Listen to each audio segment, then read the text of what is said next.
Oh.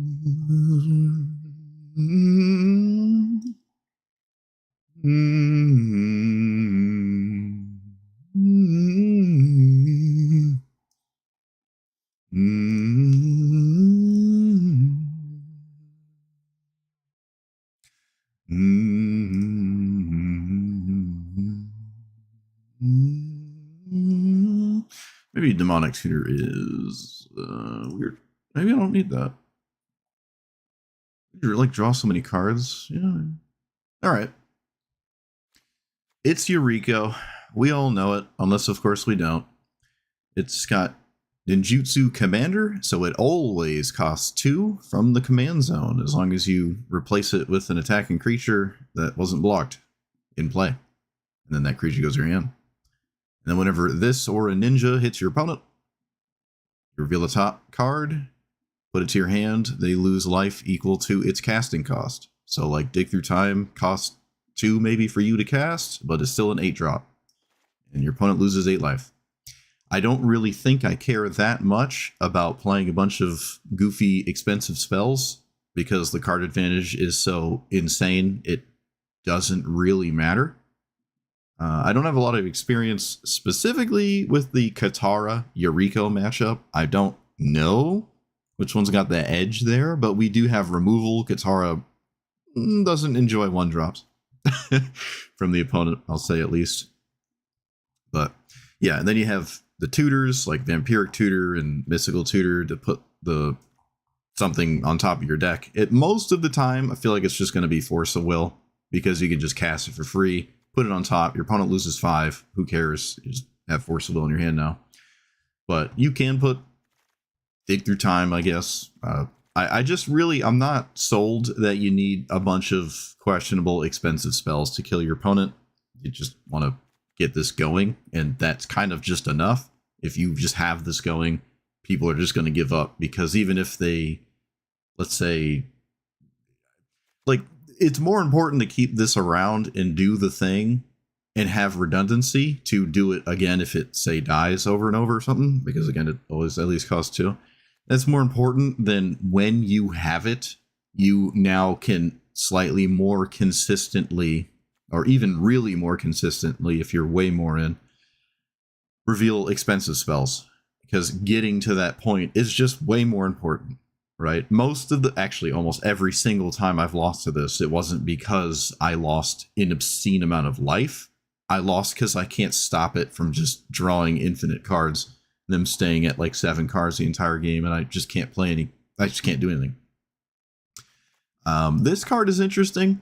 I don't see it anywhere, but as far as I'm aware, it just works, right? Like, most of the time, I feel as though they're going to interact inside of combat. So I feel like this just always works at 1 mana, and it's just a 1 mana counterspell that I never ever see, and I don't really know why, but I guess I'm about to find out. But yeah, it's just Yuriko. I really haven't played much of this ever, because we haven't had ranked, and in non-ranked, it always plays against the same like 5 commanders. So I played it when it first came out, and it didn't have like a weight to it, and it's just utterly destroying decks that really have no business seeing it. This manland is actually, no, I don't even like that manland. No. I don't think I like manlands at all. I think an island is better. What else? I see, what is it? Library of Alexandria, but it's kind of weird because you can't play it turn 1 ever, because you want to play a 1-drop every game turn 1, like every single game. You mulligan for a 1-drop every game, no questions asked, in my opinion. So I don't really know why anyone would play Library, but looking up lists of this commander seems like people really like Library. I don't understand it. Once you, again, are doing the thing to catch back up to 7 cards, why do you need to go down a land to draw an extra card a turn? Like, you're tapping a mana to draw. Like, I think you're winning. You're winning. You don't need Library. You're just not. It's not the kind of deck that's going to draw with it on turn 1, or even on the draw. I just don't understand. You need to play a 1-drop. But who knows? Who knows? Maybe I'm completely wrong about that. I really don't think I am. People just auto include it. You can't play this on turn 2 with library because you need blue and black unless you have like chrome locks, I guess. So I just don't play library. Don't do it. Don't do it. All right, let's play the game.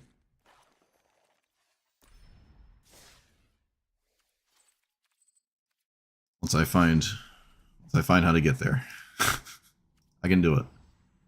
There it is. All right, beautiful. Any hasting 1-drops?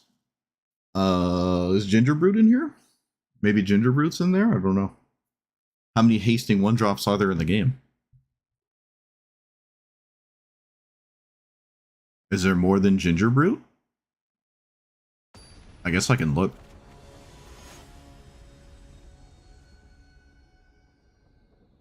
Oh, I didn't change decks. Didn't change decks. Oops.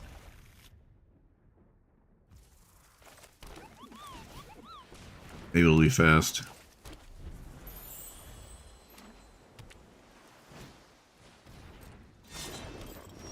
Black meta? No! Alright, we're getting a bad game out of the way. That's fine. Okay. Life is maybe better now than it was 2 seconds ago?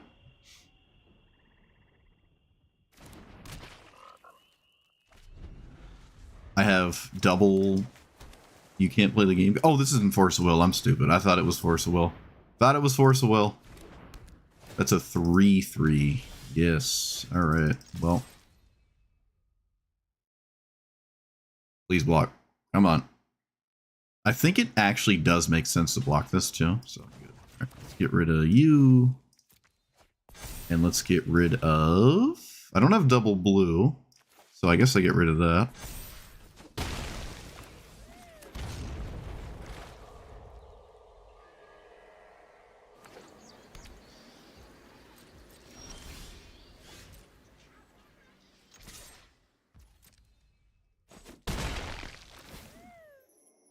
Psychic Frog is just so ridiculous. Every time I play it, so ridiculous. There's a haste drop in black. Yeah, we can look after this game.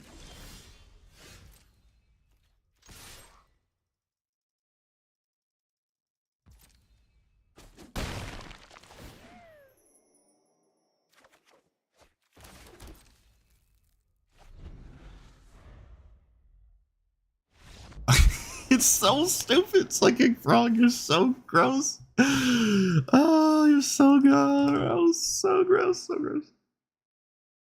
Gross. Okay, moving on. I did not mean to play that deck there. Do I have Psychic Frog in here? I don't think I do. No, I don't. I like it more than... There's got to be something in here that's... I crafted Voidwalker, so I guess I'm stuck with that one.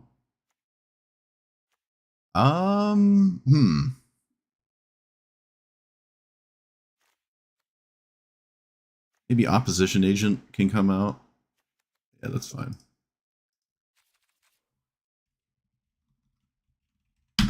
It's not how you spell haste at all, is it? Oh, alright.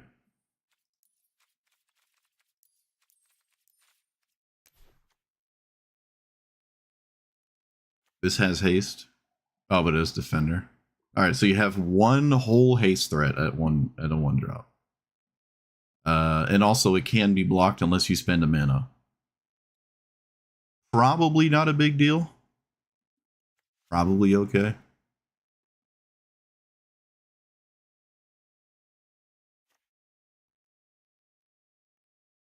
This one can be blocked.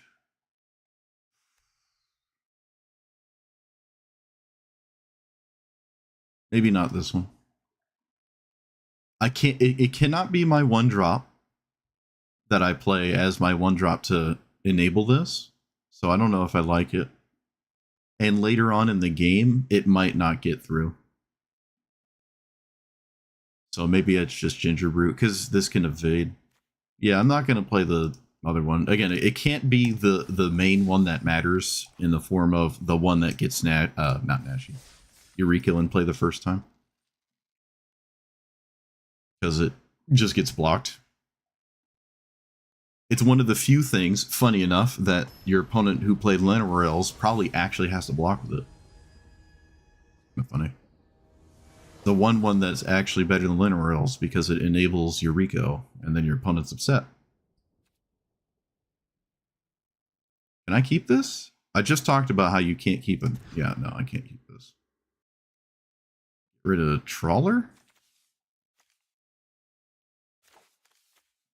Get rid of Trawler here. Play... Which one?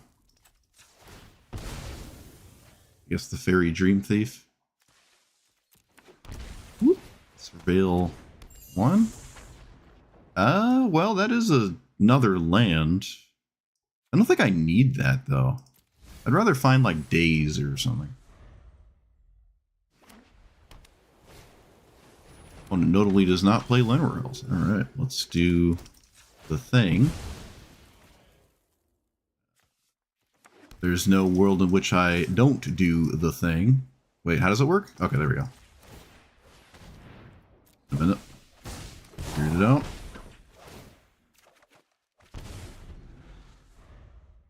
The Marvel set I'm excited to play. I've looked at some of it. I haven't really stared at it. It's not possible or feasible for me to look at every single card that comes out in this game. Like, I just can't do it. The release cadence is too fast. I don't do that.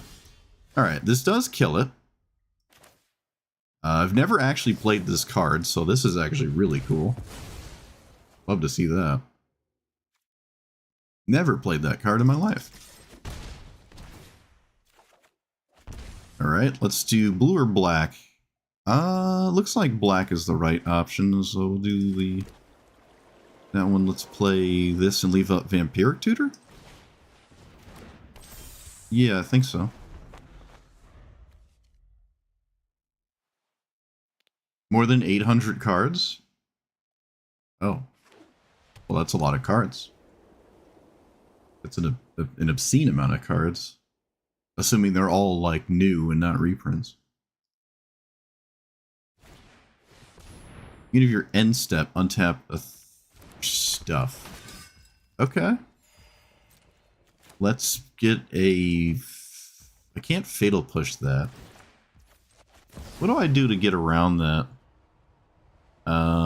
Flare? I can Flare, I can Snuff Out. Yeah, I think we just take Snuff Out. Life total is completely irrelevant. I just want to be able to swing all the time. I think they have to block Yuriko. Nope, they said they don't. It says I don't have to block Yuriko.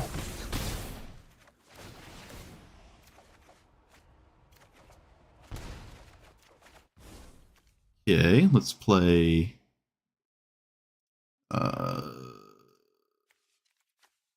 Enters tapped. Well, that was a kind of a lame... Huh. Alright. Is what it is. That was kind of lame. You know what? I don't think I like Moonshadow either. To be fair, it's got Menace. It does have Menace. I think Nashi is almost as scary, if not scarier, than Yuriko right now.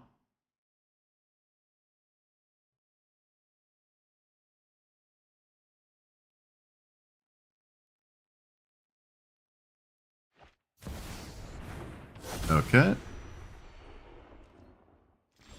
When it's vomiting honest things in my face, power 1 or toughness can't block, so they can't block these two. And I will 100% swing with them.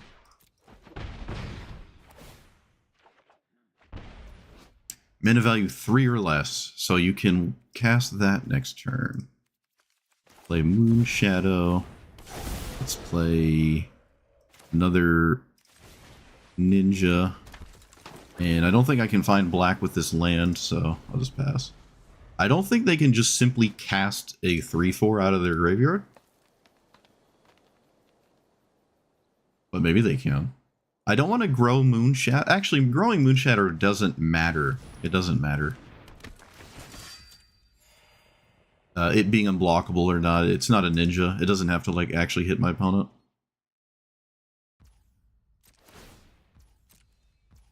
They didn't swing. I think swinging was completely free and they just didn't do it. I'll strip mine pre-combat. If that makes sense. Take the white out.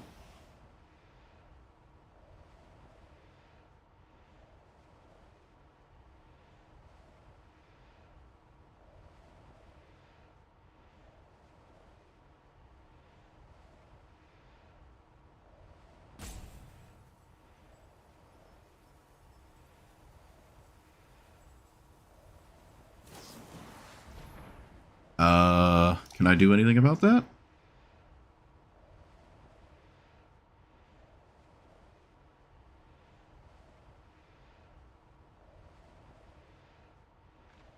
No. Can't do anything about that. So, now what? I think I still send it all in. Right? They block that. They block that. They take... No, that doesn't work. Am I actually stonewalled right here? I can swing with this.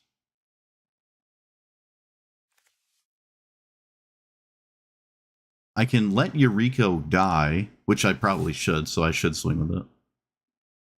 And then maybe I don't swing with this. Yeah, okay. We want Yuriko to die. And there's no reason not to block it, so... You know. We want this to happen. And then play this. That doesn't do anything. I guess we can play this as a creature? I guess. My opponent doesn't have a graveyard for their Paragon, but I guess I should cast it regardless.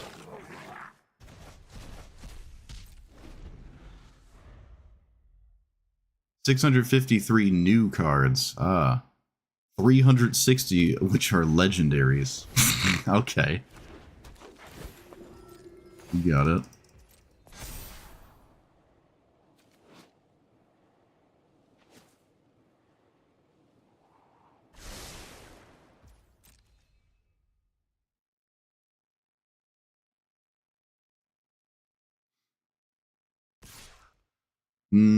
Shouldn't have swung with a flyer here. That's not a good... They really should not have just swung with that flyer.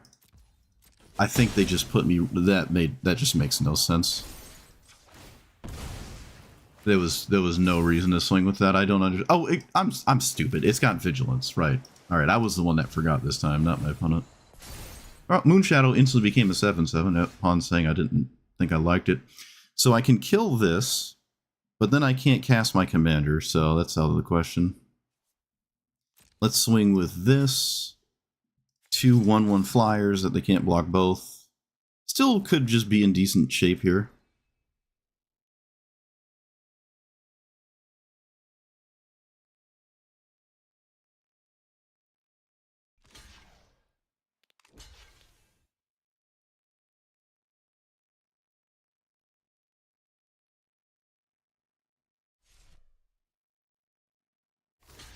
One, two, three, four, five, six, 7.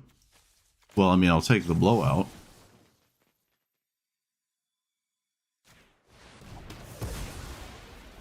You're gonna give me that option, I'll take that.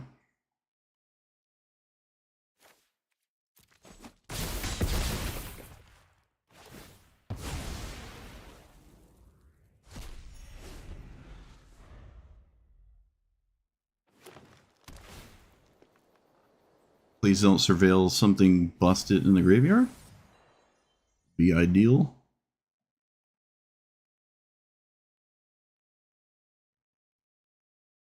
Moonshadow putting in a lot of work right now. I said I didn't like it. Here it is being a complete menace. No pun intended. Picking it up feels really bad, but it does have menace. That counts for something. Well, this is a very easy all-in attack. Look at the top 6 cards and put... Alright, can't do anything about that. This is ordinarily a really questionable card in this format, unless you have like 60 creatures. Or I think it's like 48-ish. Of course they double hit, and of course they're really good cards. Of course they double hit. Yep.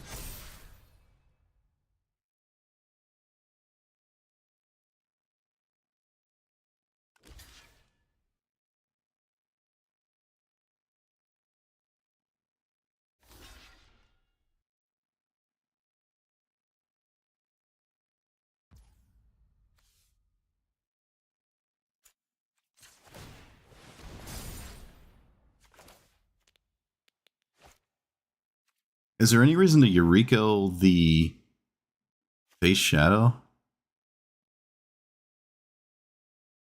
6, 7, 8, 9, 10, 11, 12, 13. I guess it doesn't matter. I guess it doesn't matter. 10. Okay, no, I need to do something else here.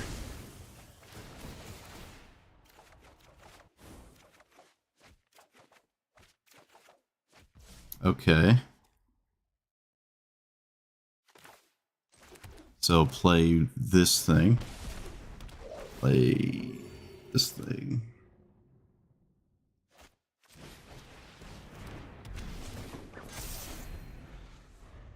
Potentially saved by Stifle.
So, all in. It's my last turn anyways. I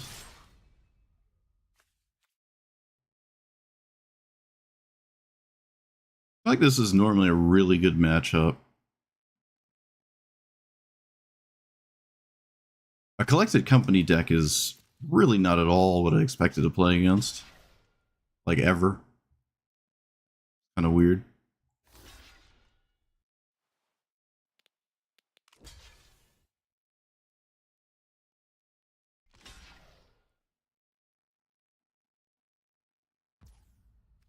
Alright, well, I have to do the... this thing on the... Oh, I can't because it's my other lord. Okay, that doesn't work then, just given how they blocked, which I can't do anything about, so... Alright, just gambling for something that's probably not in my deck.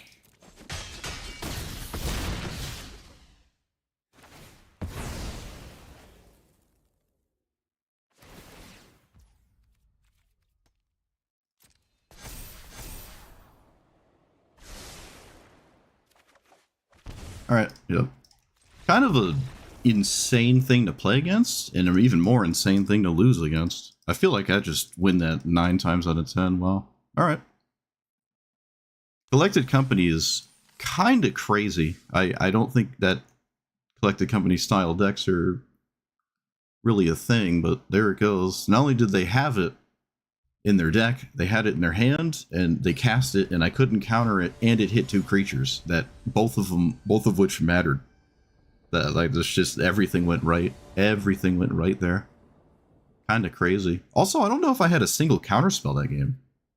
Did I? I don't know if I had a single counterspell that entire game. Almost forgot I had it in my deck. That's fine. I mean, it can only take these two, right? I think it has to take Force and Negation, even though it's a 2-for-1, because it's literally like the best card in my hand. Alright, can you kill the 1-drop? That's the first question. They're on the play, so they have the first question answered. Do they have the second?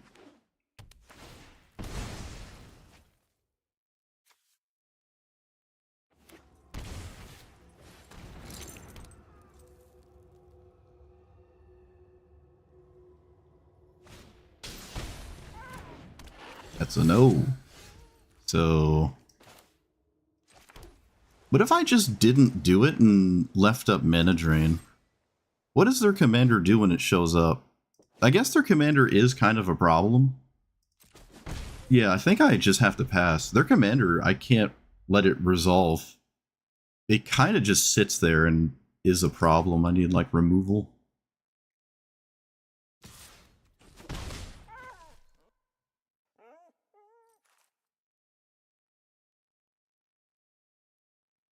They can't play in a Mana Drain.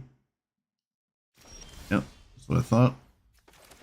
So, pass.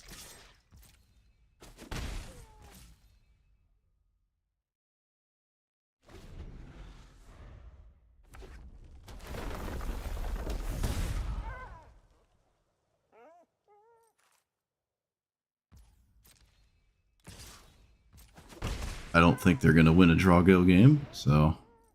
Okay, I'm not going to defend that.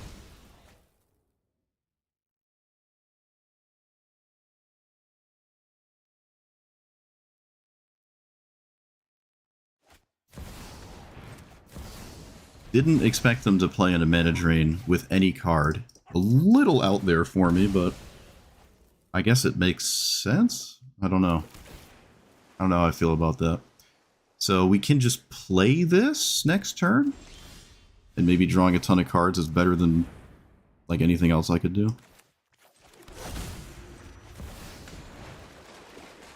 Really hoping for Force of Will, but I guess I got Subtlety.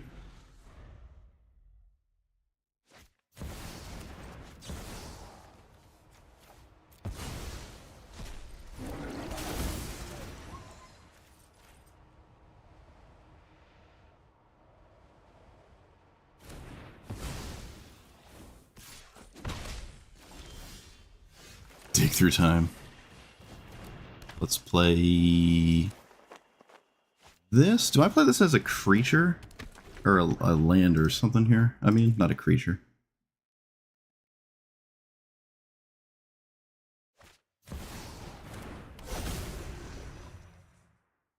You had a land? Oh, I was about to say, there's no way you had a land. Yeah, day late, no dollar short.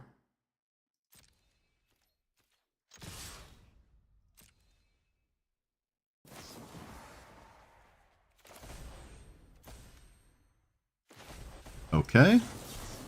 Other opponent that has exactly what they need right when they need it. Let's do this. Wait. Yeah, these are unblocked. I have to do this.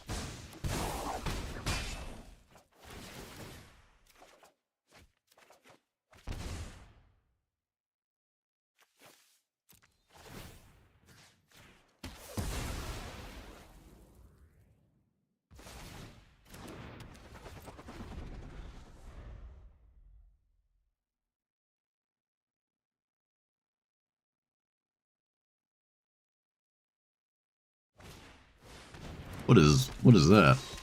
When this attacks, put a counter on target attacking creature. Okay, well that doesn't really do anything. Actually, it does almost nothing at all.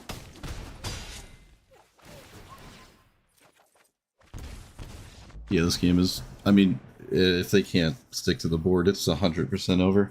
I'm just killing their stuff with the 2-1. There's nothing they can do. The Deadly Rollick... I'd say probably the best card here. The Duress was good. I'll say the Duress was good, but it wasn't insane. They didn't really cast a lot of things that I could force of negation, and I dealt with Deadly Rollick anyways, so... But I think it's the right hit. Although, if they got Mana Drain, if they hit Mana Drain, which I would not have done, I would have gotten Force as well. The game would have looked very different. I wonder what it would have panned out. like, but yeah, this is a game I didn't play Yuriko on turn 2, even on the draw, and just had everything dealt with, even through like, so my opponent was at a spot in this game where they just needed something like this to have the game continue. They like needed an absurd free spell, and it just wasn't good enough still. All right, well, legally speaking, I've beaten everything except Soul Sisters. I don't think it's something I should ever expect to see again. And again, I don't really think is that bad. All right, so what can I change?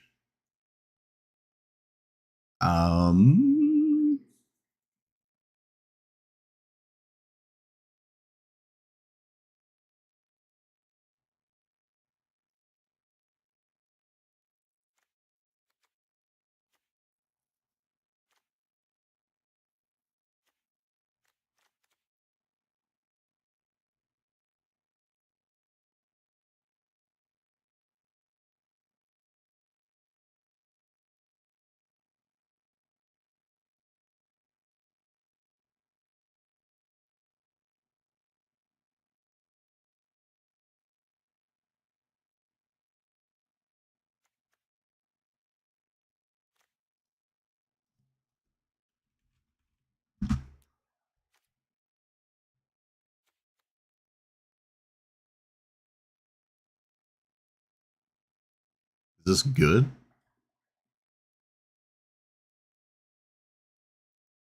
I guess.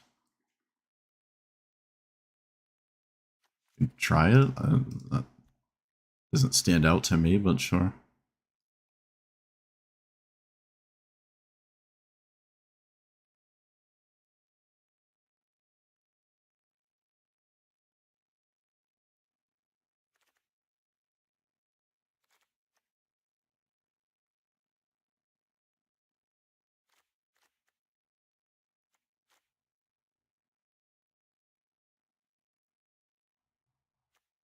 Do I have cut down? I do.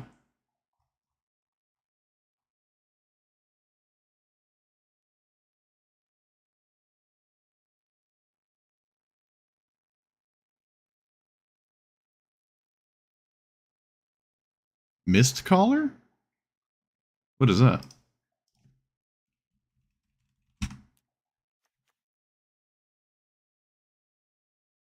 If it wasn't cat, no, I'm not Mist Caller.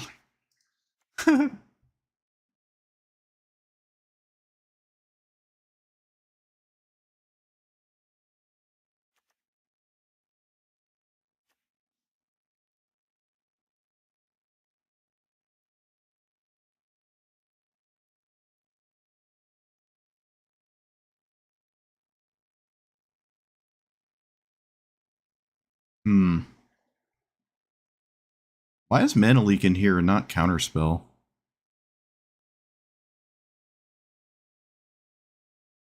We're having double blue problems. We got other problems. I'm not really feeling Dolphy Voidwalker.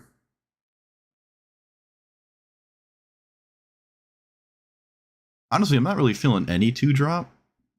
Like, there's enough unblockable stuff, and I don't think I care at all about the rest of what this card reads, so I don't think I like that. It's a neat one, but even though I just crafted it, I think I'm taking it out.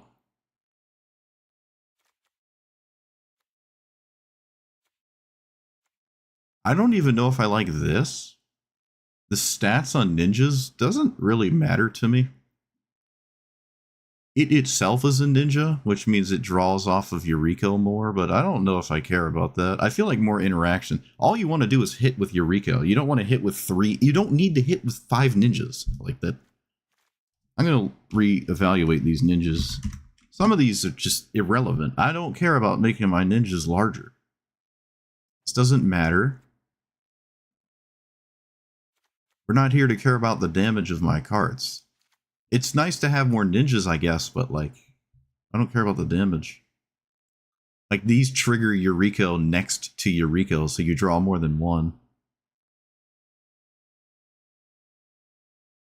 Kaito is also maybe a little weird. A little bit like this draws cards. I like that.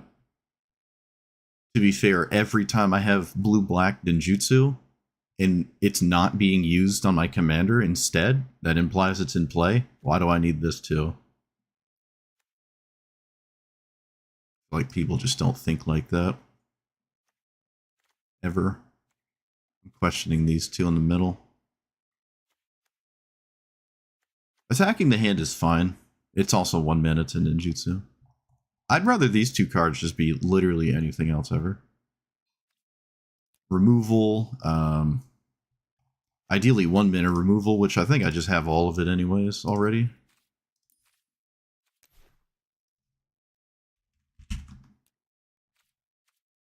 Or not these ones, but the other ones. Target black creature. Probably not gonna make that work. Okay, what about what other 1 mana instant are we thinking about?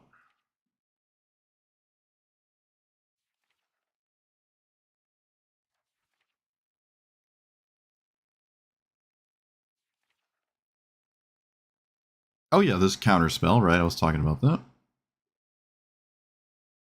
Dolphy's good for Nashi? Yeah, sure. Assuming they don't just kill it.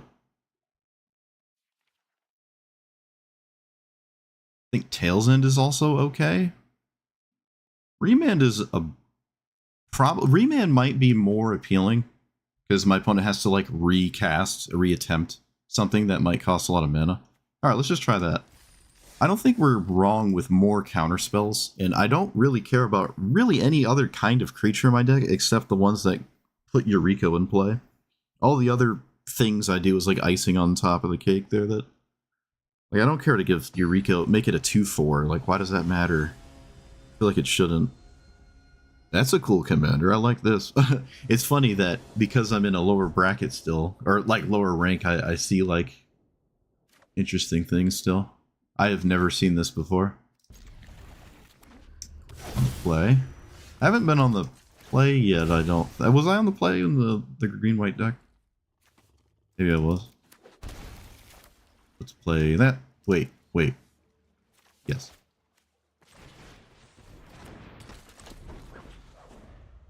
Look at the top card anytime, cast creature spells. Another deck that could somehow play Collected Company if it really wanted to. Let's do the thing. I suppose I could have played the other one to hide this card's text box, but like, I don't think I care about that. Alright, I'm not going to discard, so we'll just snuff out now.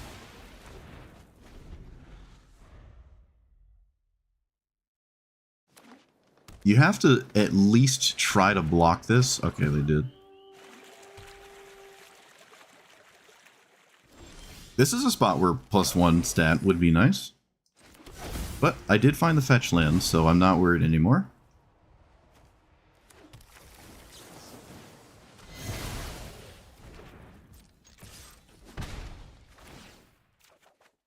And we're winning, currently. Opponent has to do something. Opponent has to be the one to play cards.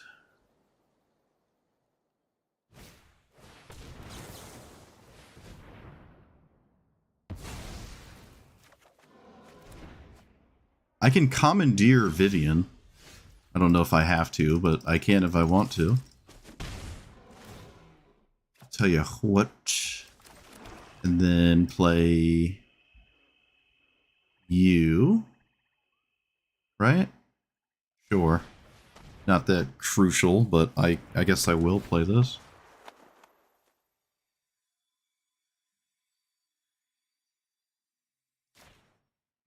Wait, I was about to say, isn't this a May clause? Why is it, like, forcing me to target something?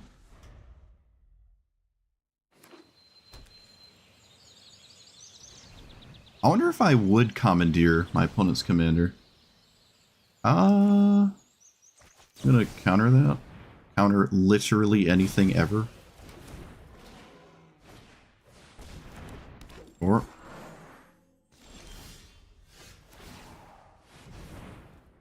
So I can find blue and then cast this like we did last time because of the mana drain. And I can still dismember and still leave out Commandeer and have 16 trillion cards in my hand. And also show my opponent this funny card.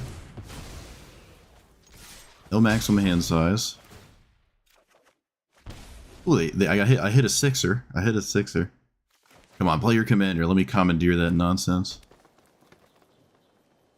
Yes.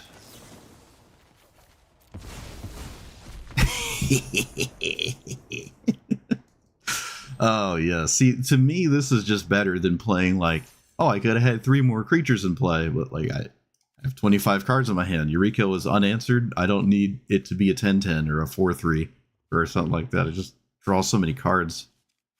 Vivian. Oh, beautiful. Interesting commander choice. Interesting. Interesting, interesting. I like it.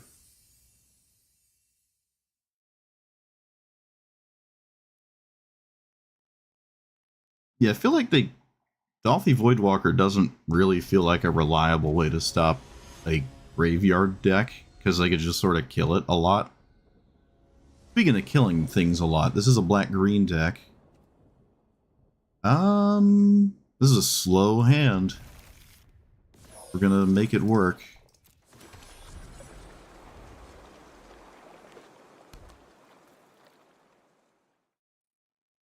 I'll snuff out anything but Deathrite Shaman, probably.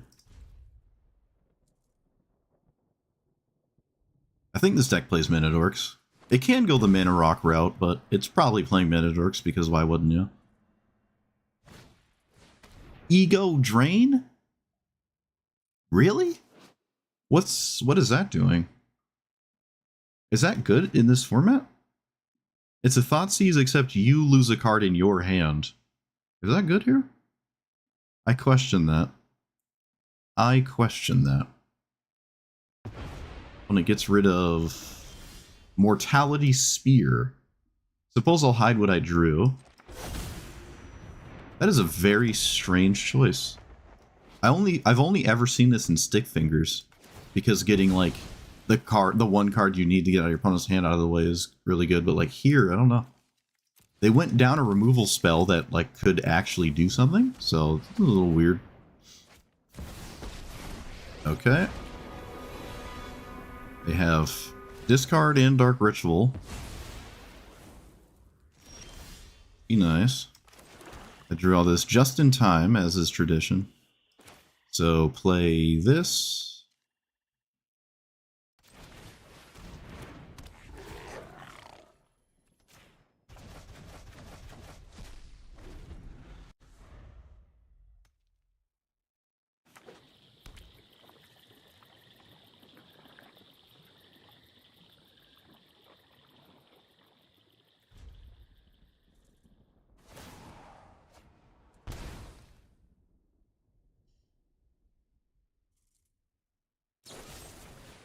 Yep, removal, removal, removal, removal, removal. Okay, I drew a land. Oh, I can't cast the, I can't cast Subtlety. Never mind, don't have double blue.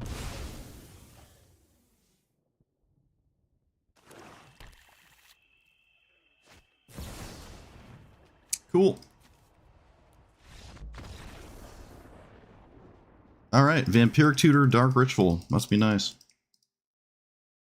Must be nice.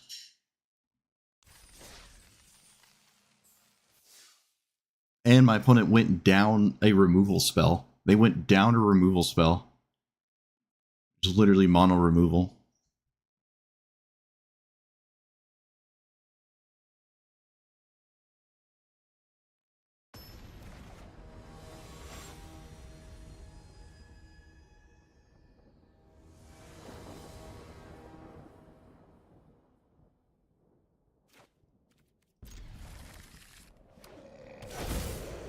Turn 1 Ancient Tomb into Mana Rock. Alright, on the play.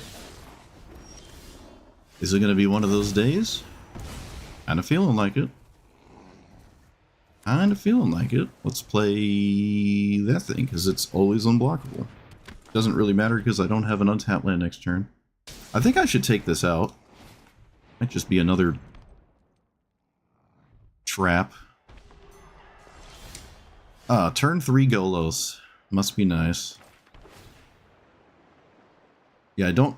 this is a land. This is a land. And I'm gonna need those, so I guess I have to keep that on top. I refuse to believe you also have a removal spell. Okay, yep. Okay. You got it. Why not?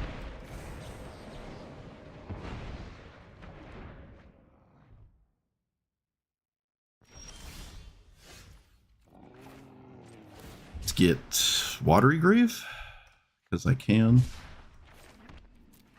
And then play these, which unfortunately don't work with Flare of Malice. Alright, Ancient Tomb, double mana rock removal spell, Giant Chandra. With this sweeper, right? No, just kill 2 things. Okay, well, when Golos does this, I guess it's always unbeatable. I can flare the Planeswalker and then do nothing else. So this is game. You got it. It's an obtuse amount of amazing results there. Again, I think Golos is a good matchup. I think Golos is a good matchup. I'd like to see Golos a lot. Except when it draws on the play Ancient Tomb, Mana Rock, removal spell, sweeper.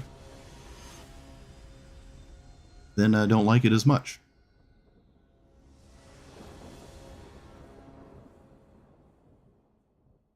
I don't have an island for days. It taps for blue up front? No, I can't keep a one-lander. I don't think that makes sense. I don't think that makes sense. Could keep Treasure Cruise and just put back like Siren Storm Tamer. No, that's weird. Let's put back Treasure Cruise.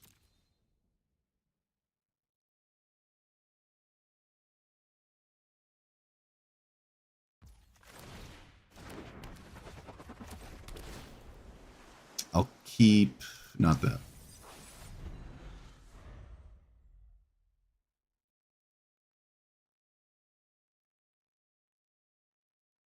I don't know if I'm supposed to wait with Yuriko. Probably not. Probably not. Ugh.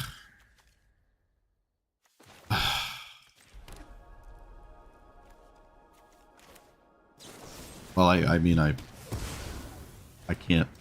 I can't even swing through a Birds of Paradise. Can't swing through birds. I have to kill it. It can literally block, and I can't ninjutsu. I have to kill it anyways. It doesn't matter. So flare, does that feel good? Not really.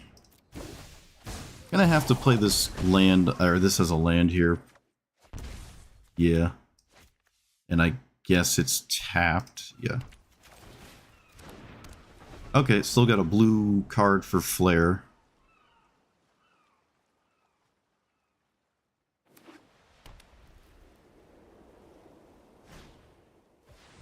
Oh wow, they didn't cast an O-ring. Fascinating.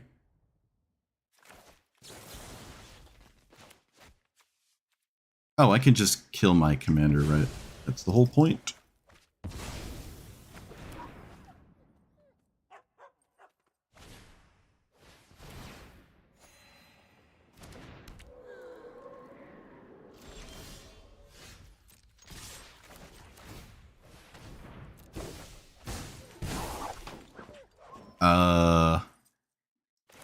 I guess I do this too?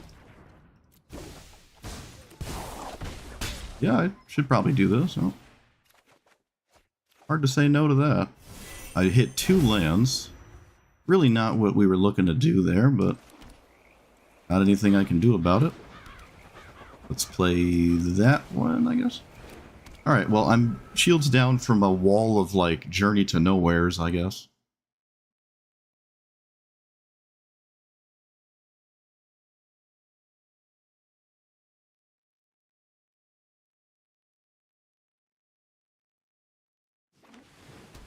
I feel like every time this happens, I just want more counterspells in my deck. What does this hit? I thought it only hits lands and creatures. Oh, and Planeswalker. Notably not enchantments. Interesting. Oh, it hits an enchantment anyways. Yep. Hits an enchantment anyways. Okay.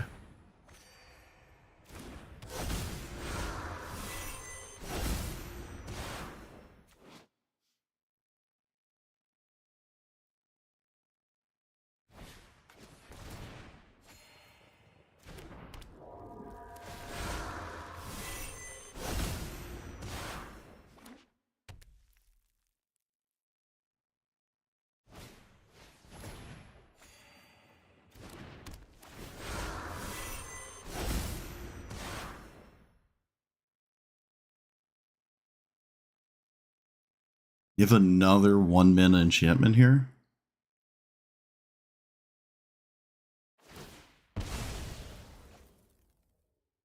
That's a lot of 1-mana enchantments they just went through.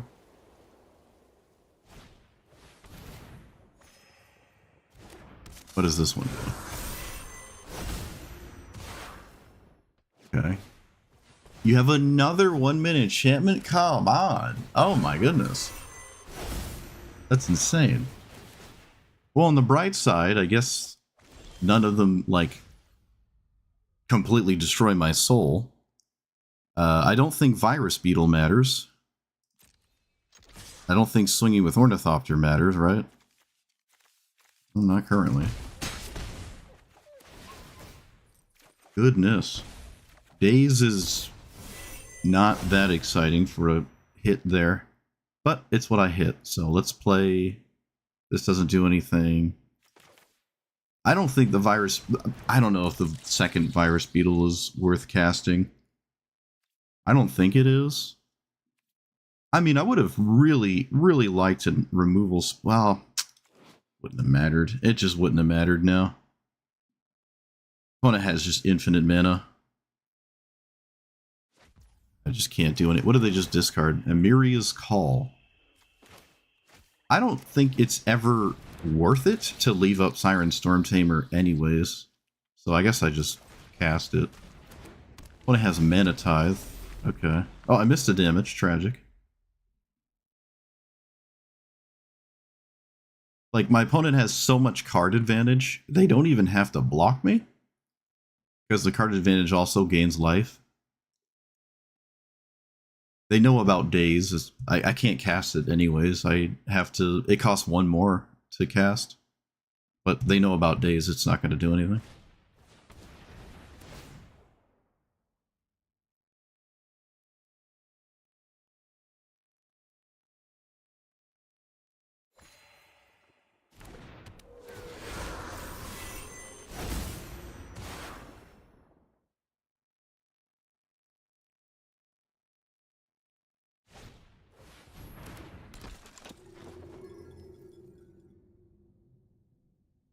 You can't kill Yuriko, it doesn't do anything.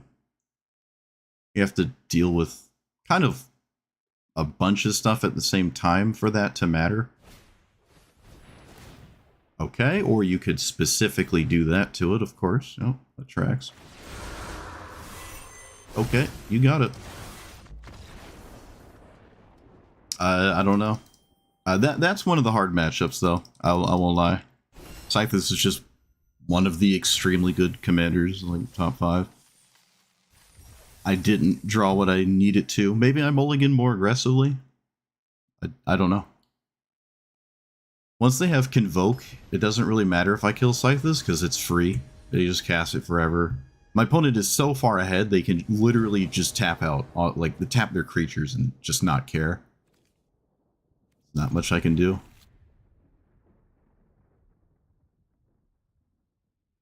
Do I play 2 1-drops in turn 1? I don't think so. Mana Leak is good here. Mana Leak is good. Let's just play this. Commandeer that? Yeah. It is the kind of deck that it is.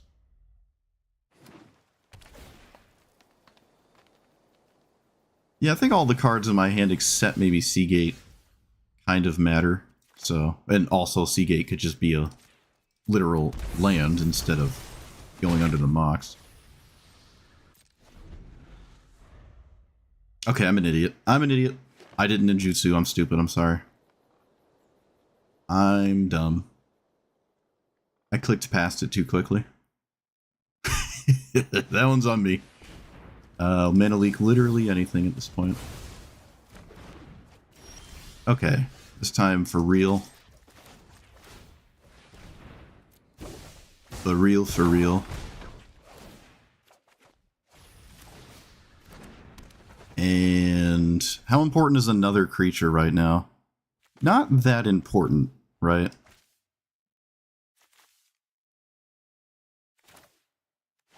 I think just randomly leaving up Commandeer is fine.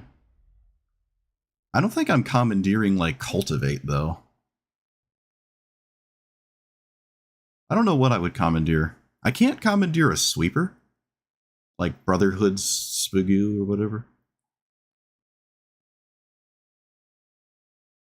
I should have just stayed quiet and said I was leaving up Mana Leak, but no, I should have cast Yuriko. That was a mistake. I think I'm just hoping it isn't one of the 3-mana deal 3s. Sometimes they don't even play them. But I think that's really all I can see myself being deeply concerned with right now.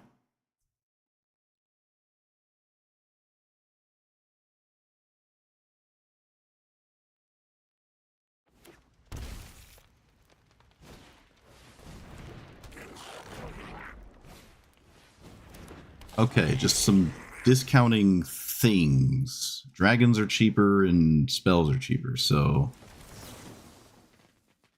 this here, and then I can't kill the second one, and I don't have another ninja. I can't pick up Yuriko. I don't have a ninja to do the thing. This is good. This is good, actually. I can put it here and have a game to be played still. I can make them block, which they have to. Even if I had a combat trick, you still have the block, so it's not like I'm doing anything. Dragon's Horde. There is no doing anything about that.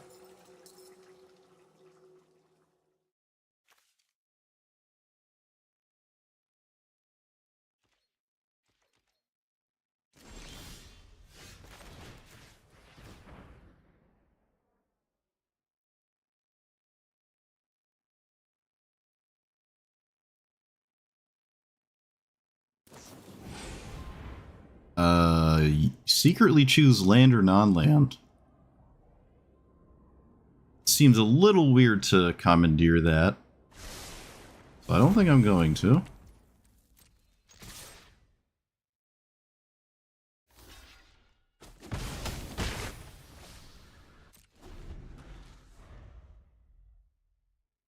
I wonder if they chose... they probably chose land. I think they chose land. Probably. Dragon spells are cheaper.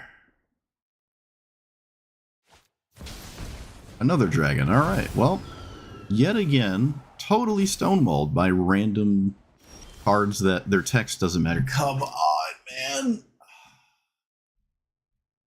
What a gross, gross draw. Alright, I'm over it. This is another spot where I feel like Yuriko looks embarrassingly horrible, and I'm not sure what I've done wrong. To be fair, I messed up one turn cycle, and maybe that's enough to lose. But I don't understand what... I don't know why I'm losing to a 2-4. When I play against Yuriko, it just has everything all the time, so I think I'm doing something wrong. Every time I play against this, it just does not care what I'm doing. Ever. Ever. So I'm doing something wrong. Like, I barely beat this commander, and here I am just getting dunked on like I'm doing nothing. I'm getting killed by, like, draft filler 2-4s.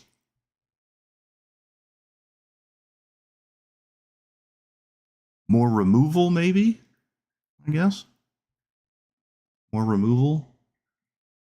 Instead of like remand, just like a bitter retreat thing?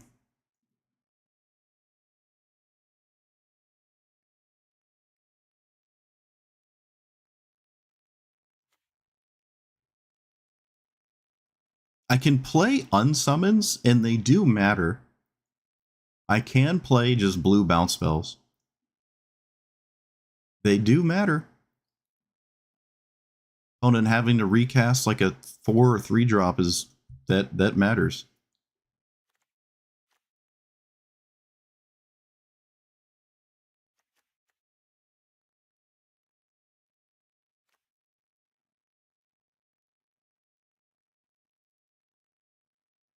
Kind of questioning Stifle. I'd almost rather always play Tail's End anyways, and that's not in here. Or Tail's End first, and then Stifle.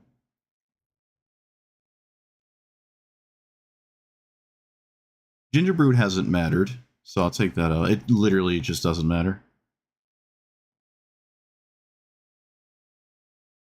You haven't seen anything I'm facing us today? Yeah, I maybe Yuriko is just bad against like goofy draft filler decks that have a bunch of things that don't make a lot of sense. I can put unblockable auras here. I don't think that's the worst idea.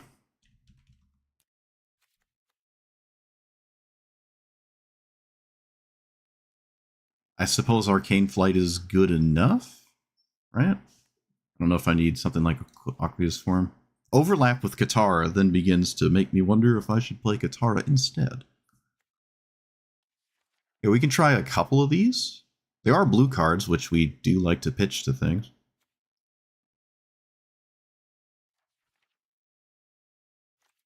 I'm just getting dunked on by like a 2/4 with no text on it.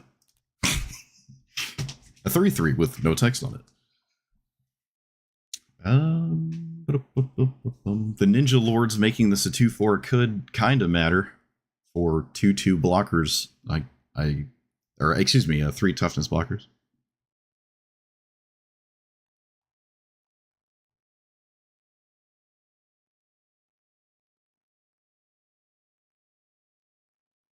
It's starting to seem like anything that costs more than 3 is irrelevant. I don't know if I like Kaito that much. Yeah, we can just run more sneak ninjutsu simply to pick up Yuriko, but I don't know how that really works, because if Yuriko was unblocked, how does that make sense? It doesn't make sense to me.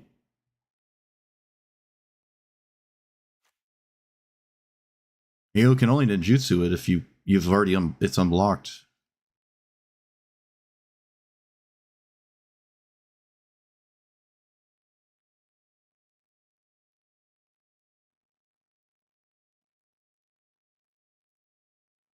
Um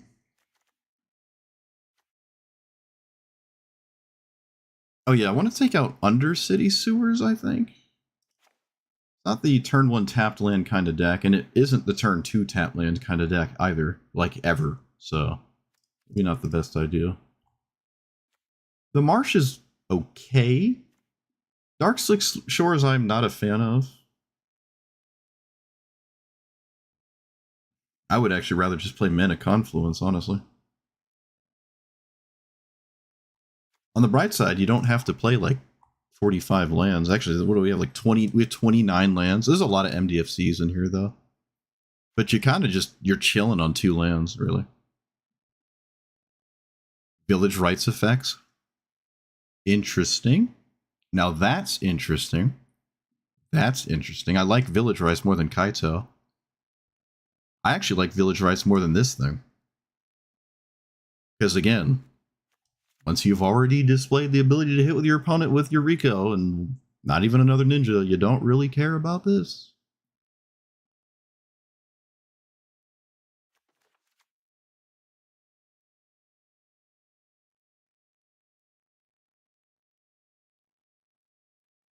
I'm willing to try to prove that.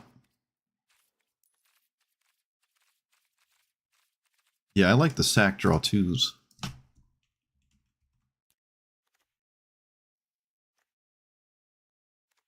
That is a good idea. Those are good.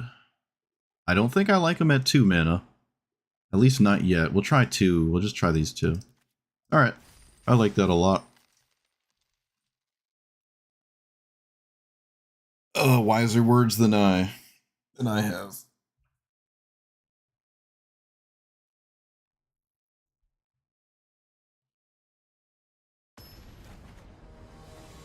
It's funny, I've cast Seagate Restoration like 3 times.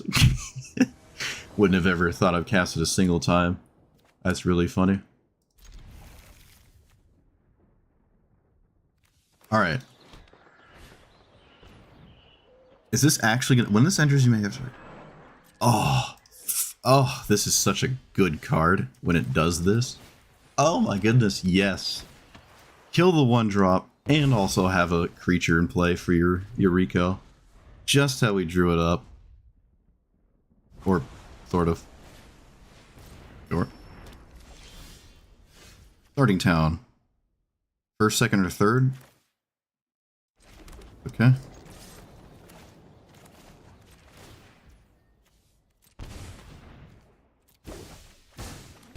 Get in there, Yuriko. Fatal Push. Alright, let's get rid of, I guess, the fetch land?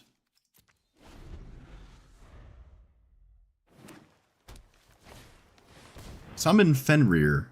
We can let that resolve, right? Nah, we don't have to. Let's get rid of you. I don't have to let that resolve. It'd be funny if they stifled this and then accidentally stifled the wrong one of the two. That'd be so funny. So do the thing. Actually, let me brainstorm first. I can at least set up 8 damage.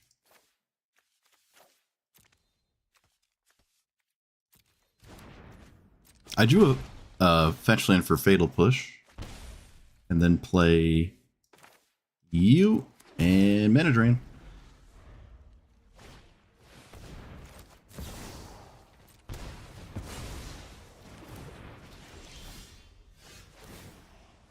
So 1, 2, 3. Alright.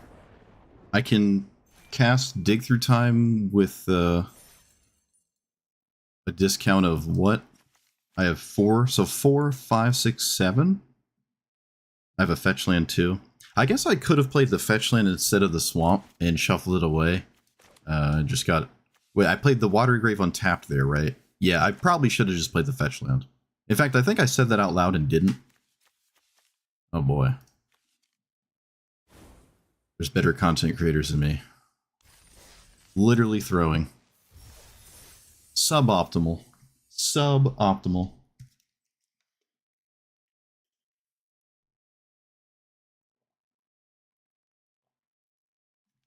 Nasty and draws 3.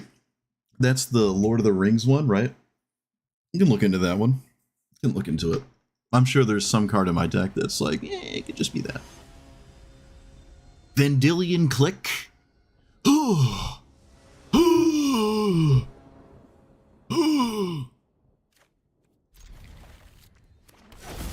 Think we get rid of Chrome Box? Probably not running both in the same opening hand.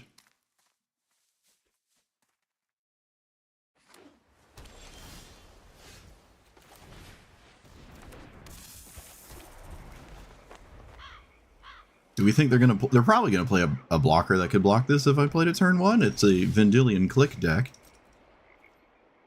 That has to matter for something, right? Well, I mean, I'm not gonna not do this. So if you got something, you got it. They stifle the trigger. Okay, yeah. Uh-huh. Sure. Alright, let's play you.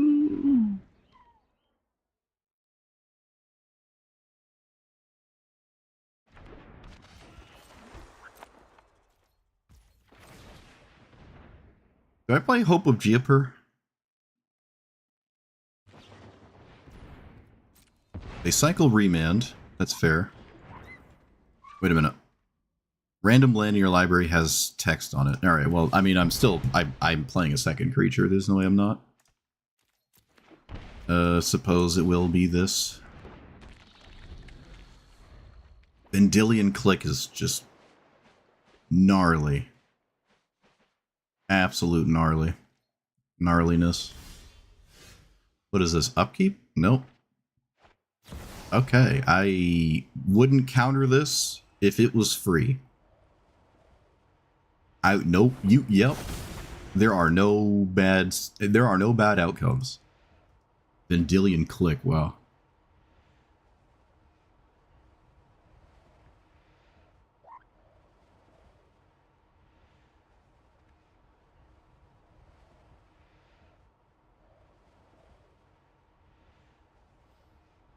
Yeah, I mean, Remand does what you need it to do, so... What did they put under? I wasn't... what did they put under? I don't know.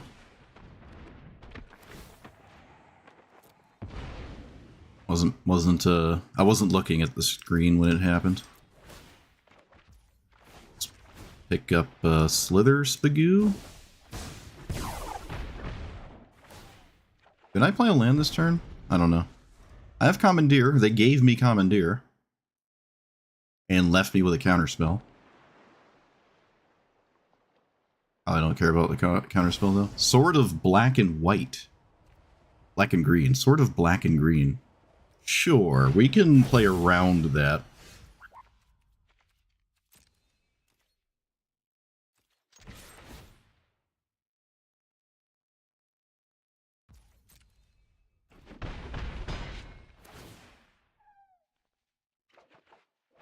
Otawara.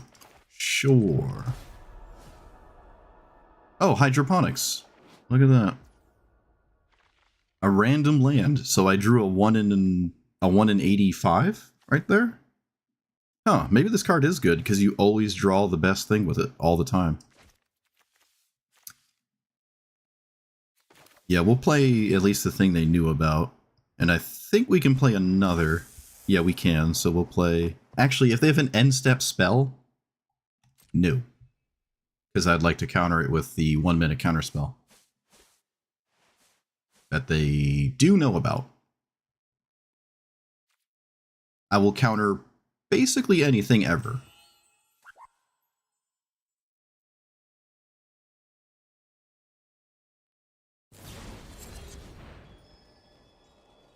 Ah, opponent, you make me upset because, like, I don't want to counter that. Fine. No, it was supposed to... Wait, what? Why wasn't it free? Oh, I guess it gives you the option? It gives you the option and I clicked through it too quickly? I thought it was just always 1 mana. Alright, well, my bad. I'm finding ways to throw. I am finding ways to throw. That is... We have the answer for that. The genius tech in chat. We have the answer. The unable to spagoo.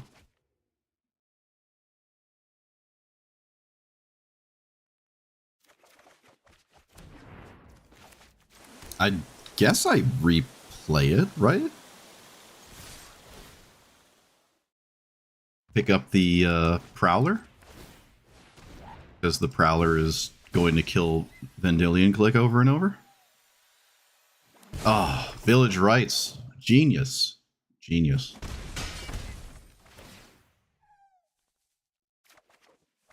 Did I play land? I did. Alright. Discard. Yeah, I misclicked my card. Alright, well, no Vendilion Click for you.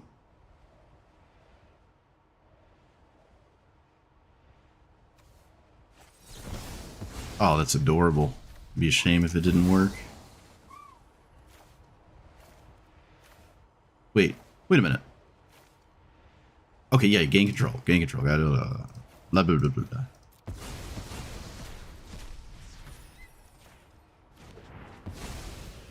Could have gotten mana drain mana, but I can't use it anyways. Oh, that was my end step. I guess I could have used it. Throwing. I've done 3 things this game so far that are basically throwing.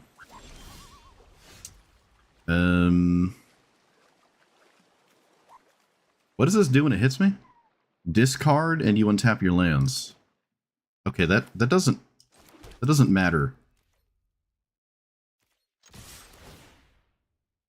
I've done 3 misplays this game, and it's funny because all of them I feel like I've done immediately. Like, I realized I've done them right after I did them. Did I play a land? I didn't. I think this is better served as just a land here. Oh, also the hydroponics, it could actually hit one of them. It does. Yeah, alright. Sure. I already played a land. I'm throwing! Oh my god! Okay, let's play colorless flying blocker for your sword. 4 things. 4 things this game I would argue I have misplayed. I promise you, there are better content creators than I. Oh, I hit the only swamp too, didn't I? I hit the only swamp that actually had this, so this can't even find it. Do we count that as the 6th throw? I'm throwing left and right. I'm throwing left and right. Ooh, man. Still winning, but still. Up to 5 or 6 arguable misplays. Oh my goodness. I swear I don't play like this when I'm not talking out loud. I promise. Oh my goodly goodness. Impressive, really. Consider, sure. I feel like they would consider first, but there's probably nothing in their deck that's, like, not castable. I have 2 blockers, though, and they can't swing, and actually, even if they do hit me, I think they're dead anyways. Yeah. Cryptic command, tap all creature. This doesn't matter, you're not drawing a card and you still can't swing it. Oh, you are drawing a card, but I don't know what they could possibly draw that saves them. I don't know. Sure, my opponent knows, though. I can get rid of this Prowler now. Alright, what's in your hand? It has to, like, matter a lot. Like, a lot. Okay, that doesn't do it. It doesn't do it. Even if they keep it, that doesn't...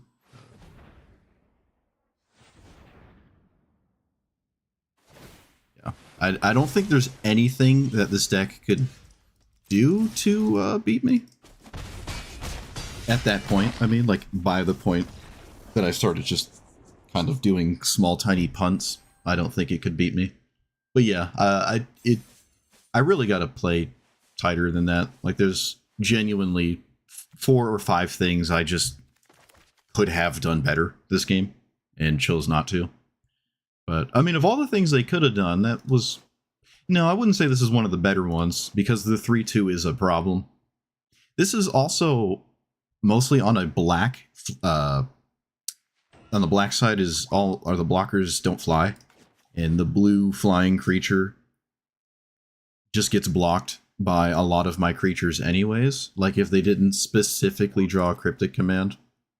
This is a crazy commander. What is the difference between this and Katara? Why would we play this instead of Katara? I don't think I saw any unique cards except maybe Cryptic Command. This is very expensive for this format. I don't know. The rest of it just feels like Katara.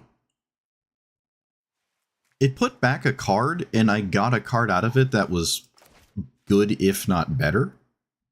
You can target yourself with Vendilion Click. Ah, that's a cool commander. It's just, Katara exists now. It's a hard ask to not just play Katara. Opponent could have drew, like... Could have done the same exact thing that game, except potentially drew 5 cards or something.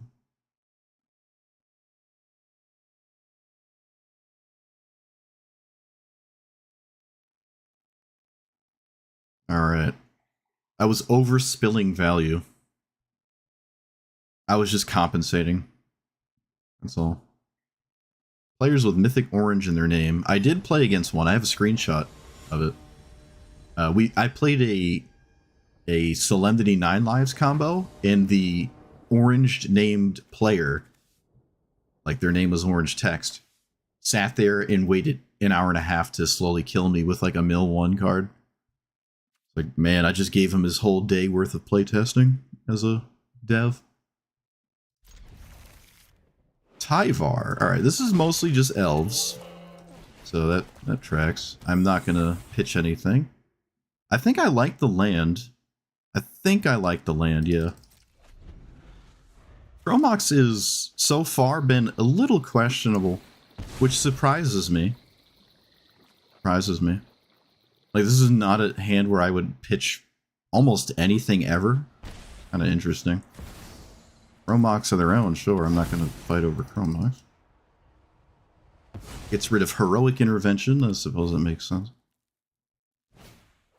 Bloodchief's Thirst. No.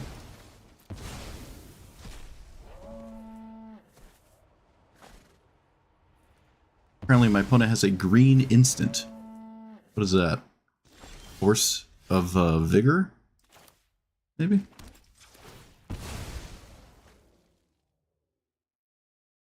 Because the Chromox only taps for green here.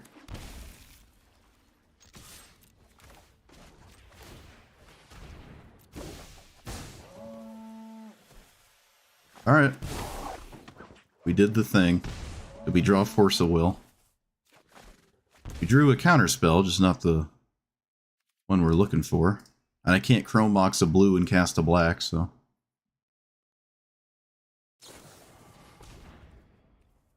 You line up the shot. Okay. I like it. Found my channel, Dig the Brawlville videos. Thank you. Shields down from the opponent. Okay.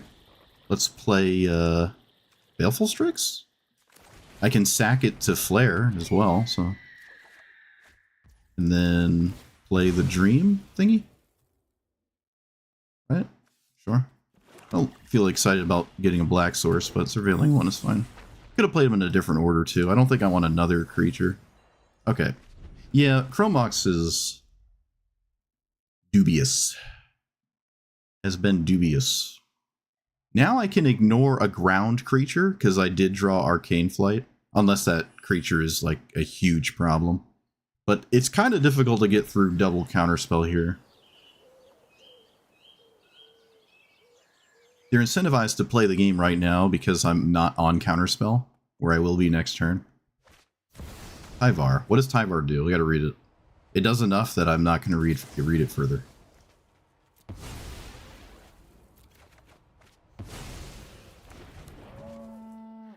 I read the first half and I'm like, alright. Yeah. Nothing better than picking up Baleful Strix. Oh yes, the value. The value that I totally need here. Let's play that and leave up Counterspell. Right? Yep.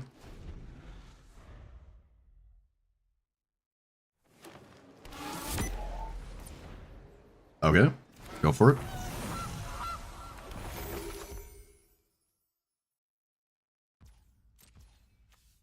I'm just not going to play the game.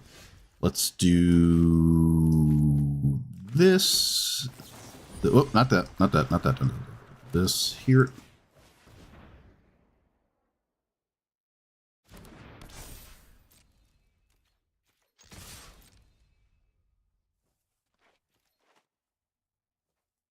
Come on, yes. Yes. Wait, opponent, no. Okay, good. And then play this. Verdant can't leave up that, so I need both my blue sources, unfortunately. I can... Okay, Chromox has text on it now, which at first I didn't think it would. I can pick up... I can get rid of Hydroponics and just play Baleful Strix. I don't think I'm going to Flood Maw the Chromox. I don't think I'm going to do that.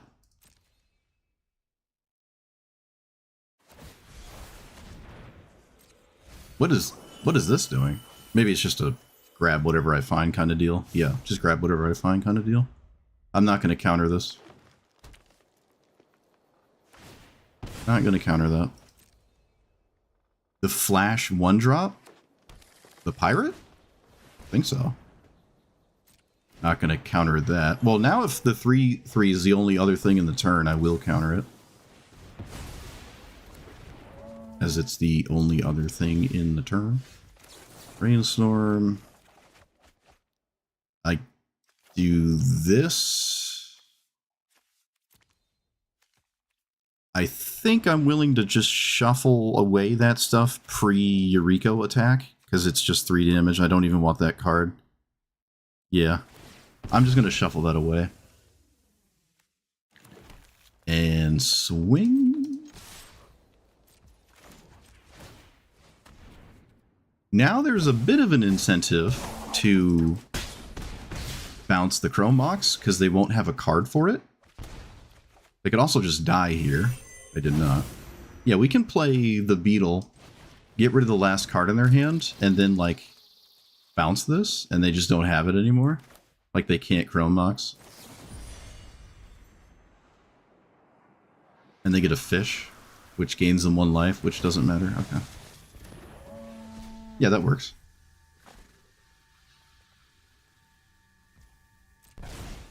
Oh, I could have killed them had I stacked the Vampiric Tutor. Could have done that, but I didn't. I think in response to one of the triggers, I could have Vampiric... Well, wait, can I kill them at 8 life? I don't know if I could have killed them at 8 life. I don't know. They didn't go for Tyvar. Didn't go for Tyvar. They could have pitched this to the Beast Whisperer there. Commandeer. Alright, I'll just show my opponent lethal. I'll show you lethal.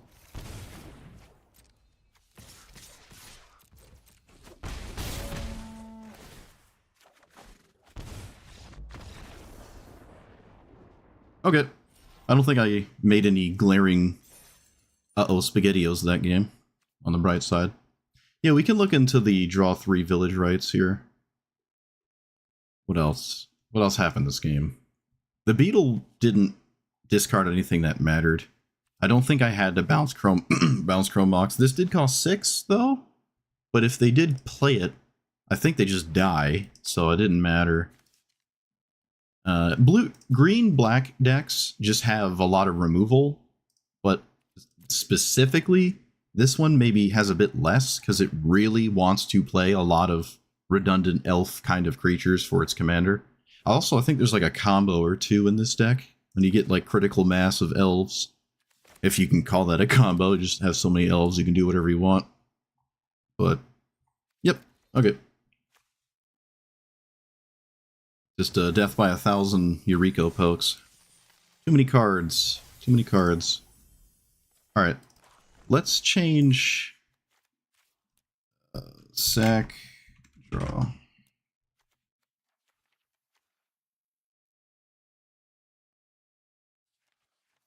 Yeah, Nasty End, is it? Is it still a legendary if it's frogified? Yeah, I think it is, right? How does Witness, specifically, how does Witness Protection read? It's a citizen... No, it's a legitimate business... No, that's the name of it. It becomes a citizen. But is it still a legendary? I think it's a legendary with the unable to scream. But I don't know about Witness Protection. Not that it really matters. It doesn't matter that much. Like at all, but it's something to think about. Wait, where's unable to scream? There it is.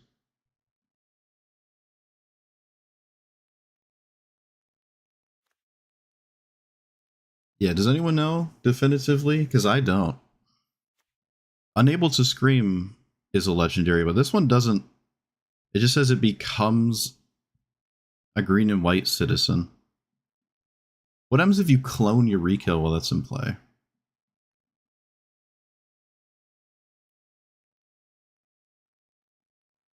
It's just worded weird. Could also play Grief in this deck.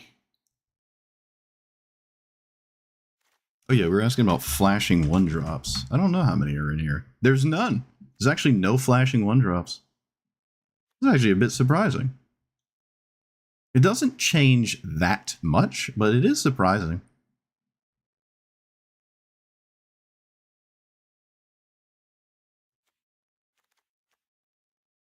It does not remove legendary. All right, good to know. Honestly, it's quite surprising that this doesn't have any one drop flashers in it. Any of the one flashies. I mean, to be fair, there's not like a boatload, but still. Like the sailor seems popular. Uh,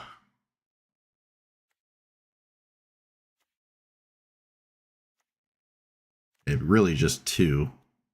Yeah, it's really just the ones that fly. I don't think I like Malcolm.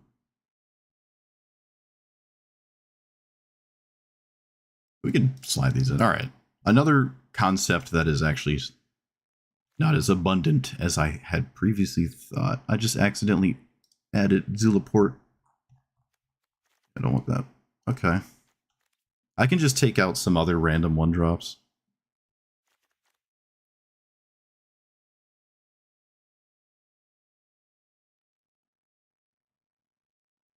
I'm not super stoked about Spell Pierce. I said I didn't like Moonshadow. The one time I played it, it did go to 7. Still, though, not 100% sold on Moonshadow. It does at least have Menace. So, like, as your one drop, it actually works. But you can't really pick it up ever. And specifically in that game that I did actually lose, I lost with it as a 7/7 anyways. It's just a bit weird, maybe. Yeah, I don't think I like Moonshadow that much. In that game, it happened to hit 7, but I don't know if that's a consistent thing. It really doesn't come off as something I'm going to do a lot. It's not your spells either. Like it has to be permanents in graveyards.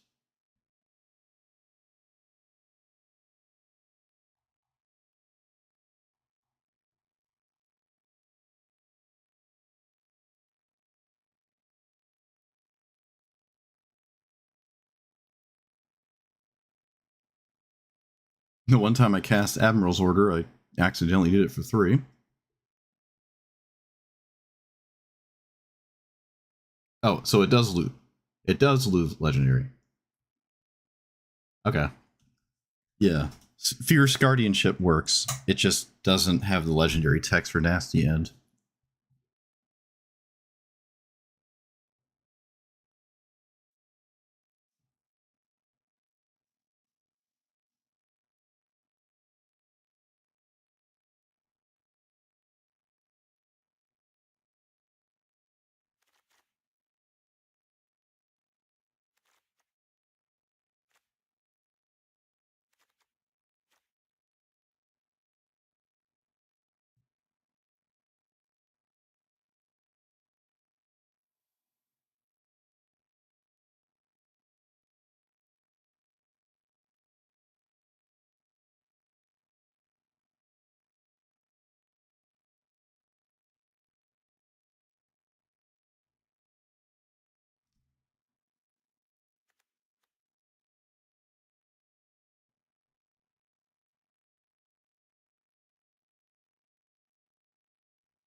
That's a very strangely worded card that I've never heard of.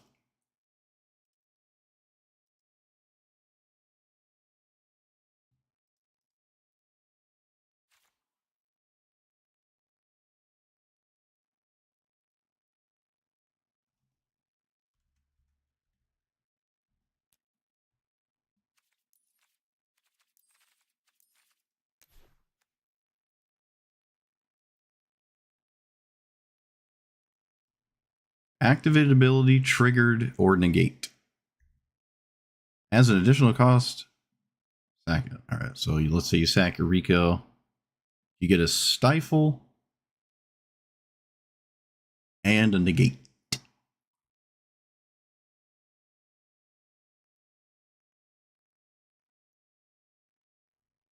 Why not? Why not try that? Pretty out there, kind of. But I mean, I like it more than Stifle, I guess. It'll be a game where it does something, right? In this format that people are obsessed with playing 80% creatures.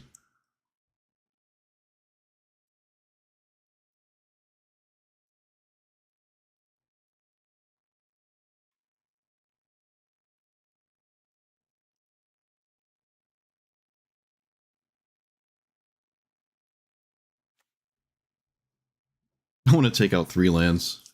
Really stick it to them, you know? Really stick it to them.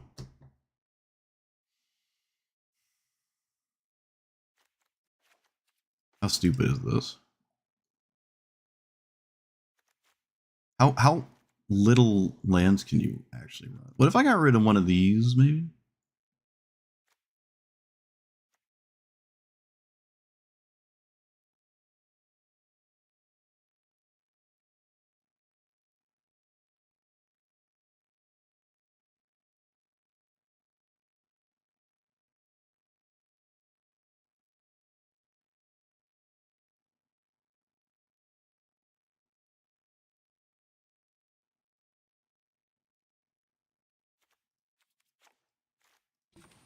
Kind of pushing it. Kind of pushing it with the lands, but you only need 2.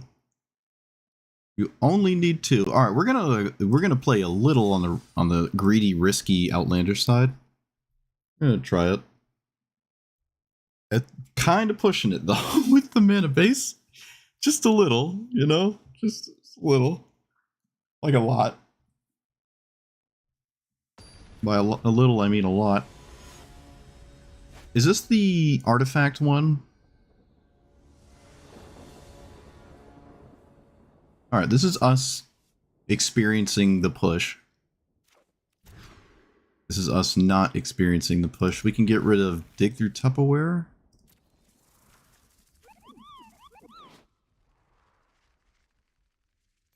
So if I name island or swamp, this taps for both.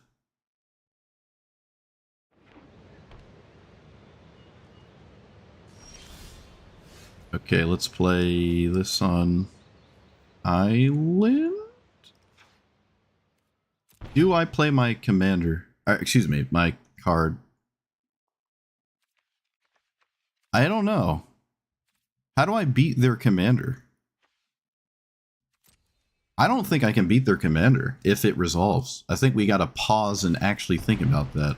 Also, I could have played this because it already tapped for blue.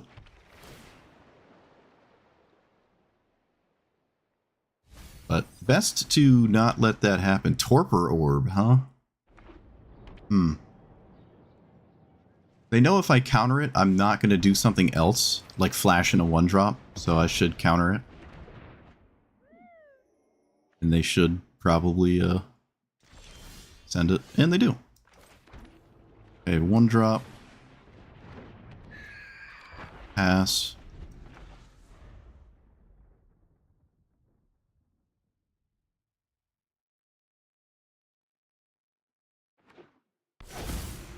Library with 6 cards means they don't want to cast anything ever. Sure. Suppose that it's fine to cast something because of the library, right? It doesn't mess up the library.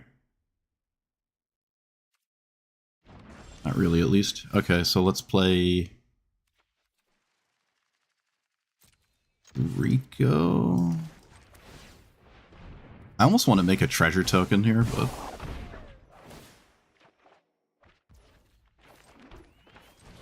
I'm not going to leave up the village rights. I'll just play another creature. It's almost the same thing, because it lets me put Yuriko back into play. They can play a card and then also tap the library, but that card can't be their commander. Or rather, it can't be anything that costs 4. This is a colorless card, right? Yeah. They do go for the draw, which probably means the hand is not very good. Because you're tapping a land and then still doing nothing. Yeah, the hand must just not be great. And I think they're Brain Surge locked. Good to know. Let's play the land they know. No, we can wait till after combat, I think.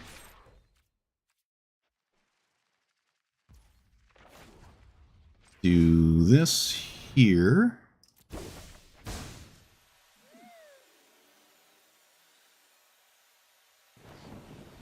Lightning bolt. Is this worth doing anything about? I have other things to do this turn. I can, because Yuriko always costs 2, I can just wait. Though that was a moment where if I left the Siren's Frontier and play, I'd be happy. Play that. And still have a treasure token, still happy.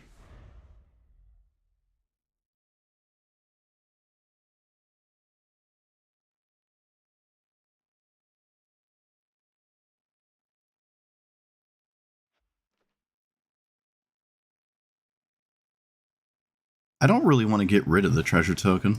Another card off of the library. Love to see it. It's like Rashad and Port, but I don't have to tap a land of my own. Okay, this is not what I expected.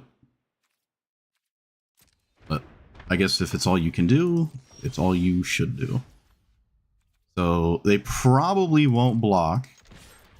Probably. Or maybe they just have to. Yeah, maybe they do have to. Doesn't change anything, but worth like contemplating if I could have something that makes this not a good idea. Okay. I think I'm leaving up Otawara.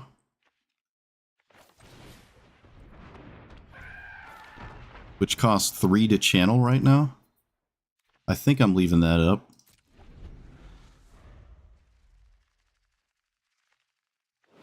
Put 2 counters on this and then cast a 2-drop. They're a bit of ways away from casting significantly threatening artifacts with Joyra.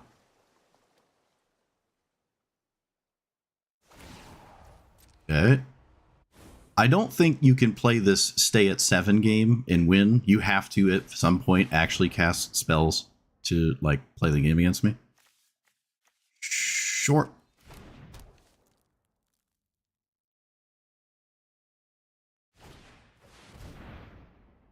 Can I can't change the target of that. All right. Do I bounce the Gilded Lotus? They're going to discard. I could just bounce their commander, but it's going to put a 2 in, and no matter what I do, and then a 4. Is that a problem? I guess it is a problem, yeah. That is probably a problem. I'm going to argue that I should do this. It's also a blocker, and I don't think there's any 2-mana artifact it could ever put in play that's a problem here. Just a random mana rock or something. Looks like it doesn't... They don't even have one in their hand. Okay. Yeah, that has to always be worth it, I think.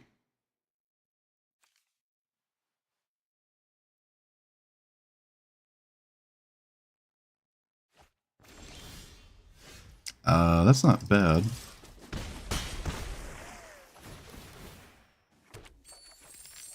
They take 1, and then they take 3. Let's play you. Throw Mox away my treasure cruise, maybe? Do I have access to this in any meaningful way? I don't think I do, right? Oh, I do. I do. I have 2 village rights in my hand. I don't think Aqueous Form matters anymore. If ever it did this game. Okay. Yeah, I can draw Mana Leak.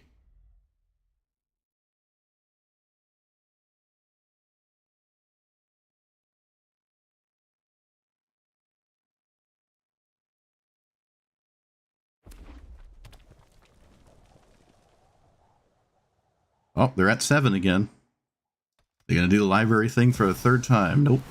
They're going to exile... Yuriko? No, you can't. I just put it back. Sure.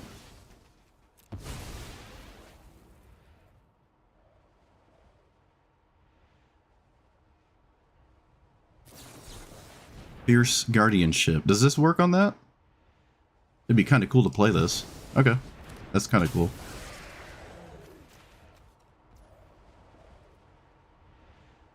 Why did that not...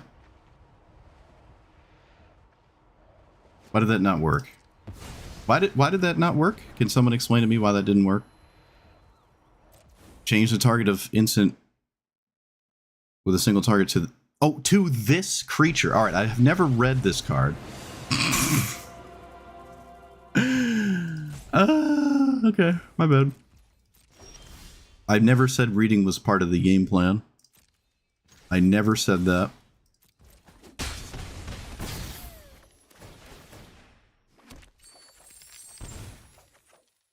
They're at 1, which is notably not 0. I can't do damage in their turn in any way. Or, actually, there are cards I could, but I don't have them. Alright, well, I'm an idiot. 1, 2, 3, 4, 5, 6, 7, 8. 1, 2, 3, 4. Did I find it? I didn't find the lethal. Alright. Well, they can exile my board, probably with enough artifacts, probably. And they can go to 4. So, it is very possible to lose this, because I thought I could change the target of that, and I couldn't. Okay, we're not going to 4. Let's see if that matters. Nexus of Becoming.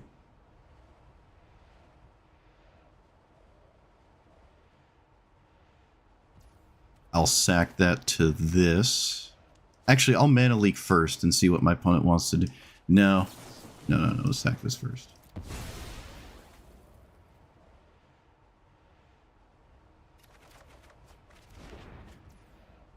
And then I'll force this.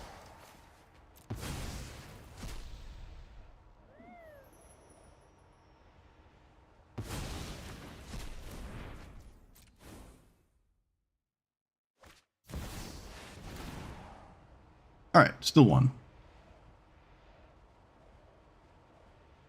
Yeah, I thought you just changed the target of something, but that is not how that reads. Fortunately, didn't cost us the game. Kind of funny, though.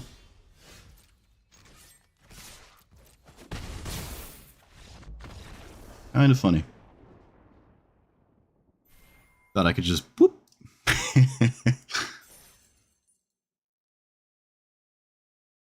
I mean, it was still a flashing threat, right? It actually, if they had one more spell, would have been lethal, just the 1/4 in general, so... I guess it worked out in that way, almost. The Eldrazi to put on top of your deck with your Vampiric Tutor? Oh, like Emrakul? I mean, I wouldn't do that, but sure.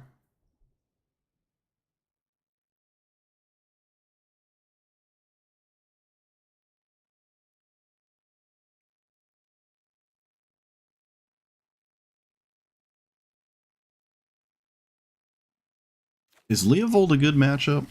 I don't know. Maybe it is on the play. Maybe on the play it's a good matchup.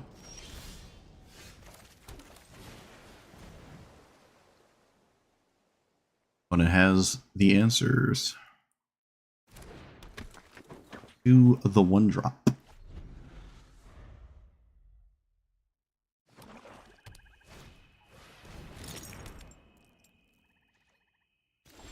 I don't think I'm playing my commander, so I'll just swing for 1. And then play you? What if I did nothing? Doing nothing is oddly suspicious.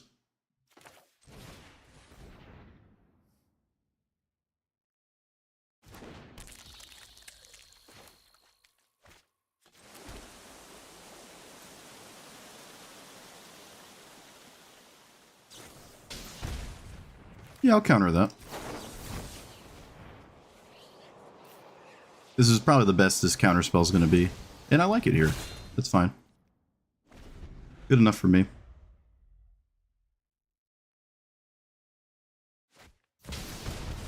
Okay, this doesn't technically stop Yuriko.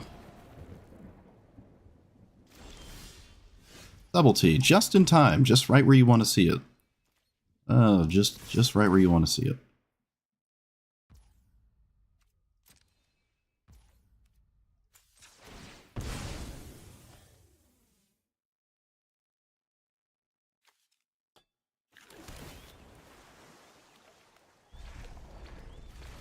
Oh yeah, Leovold says I can't I can't do that anyways. Okay, that's right. Fair enough.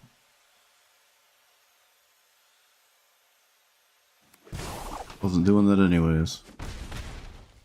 Alright, we poked him once. Maybe they don't care because I can't ever swing again with it. I will always do this. I don't care if you draw.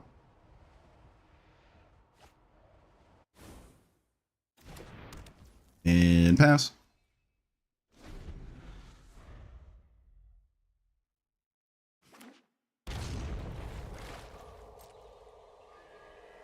I wonder if I just let them block? Because then they have to recast their commander? Maybe I do let them block.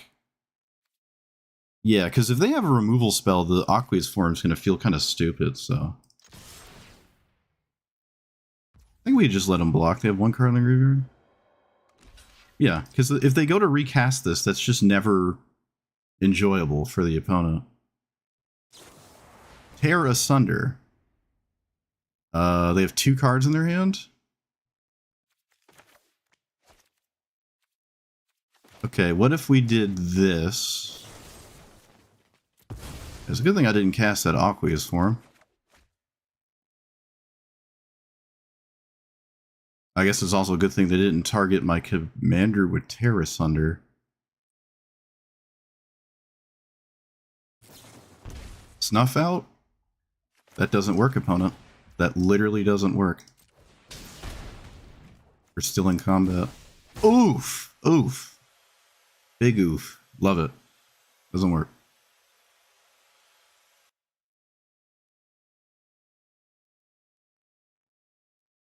No way you have Tails End. I refuse. Active negation the flare. So your commander lives. There's nothing I can do about that.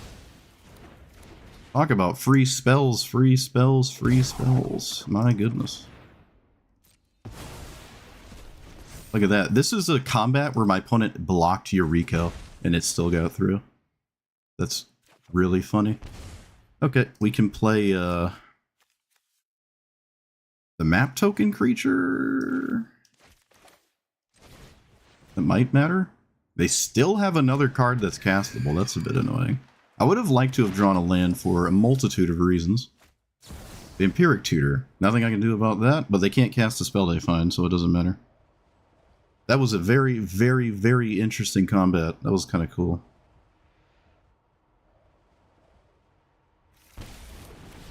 Army of free spells.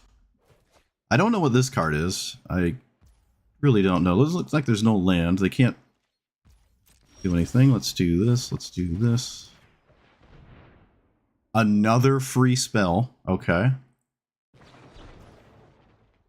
Do I mana leak this? Wait a minute. Why do I care about this? Let's think about it. Why does this matter? Why does this matter? It probably in some way matters, so I'm gonna counter it. I'm gonna make the argument that this probably matters. My opponent's willing to fight over it, so I probably should be too. Land, please, land, come on. Actually, to be honest, I don't really even need a land, so let's pass. Love to see nothing. Beautiful. I did... Oh, shoot. No, it doesn't matter. I can't draw no matter what. Doesn't matter.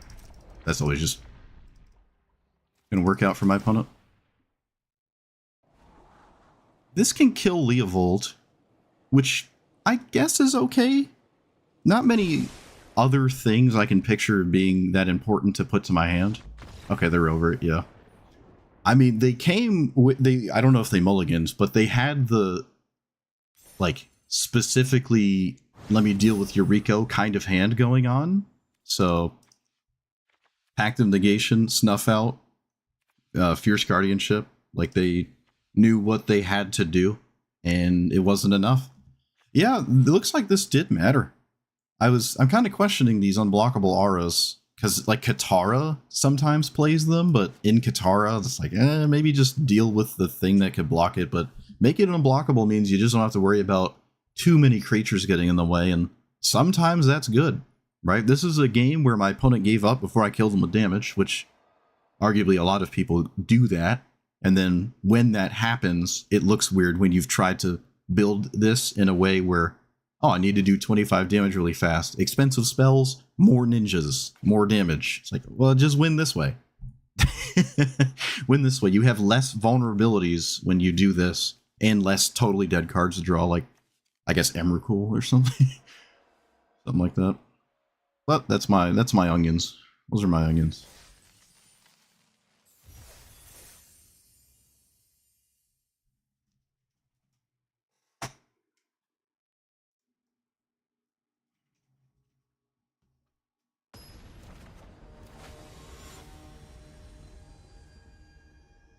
Wait a minute. How did they snuff out Yuriko?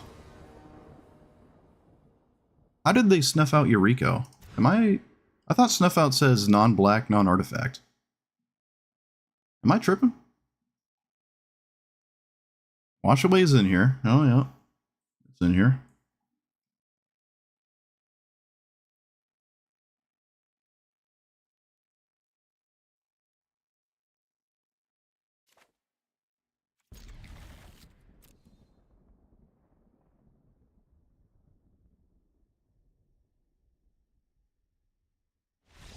Ah, poor Nashi just doesn't stand a chance. Oh, it was the architect? Gotcha. Yeah, they blocked the Yuriko. They blocked the Yuriko, that's right. Or yeah, they blocked it. Oh geez, so much happened in that combat. Now I'm losing track. They blocked it as a 1/1 and Terra sundered the aura. Alright. Let's see. Right. Right, that's how I ninjutsu'd in the... Right, yeah, okay. It didn't target Yuriko, it targeted the things I put back. Okay. I can do it, I promise. I promise. Even though it just happened, I swear I remember. Let's put back... Honestly, anything? This maybe? No, that's actually probably good here, right? You can put back this...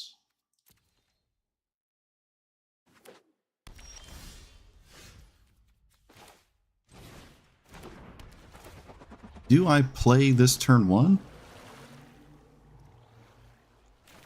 I think I 100% play this turn 1. I don't think it's that important that I don't play this turn 1, so... We all know what I'm up to here. Doesn't have a green 1-drop. Okay, they have still probably one of the better cards possible against me. I'm gonna ninjutsu the not ninja, because triggering Yuriko seems like a better idea than... not doing that.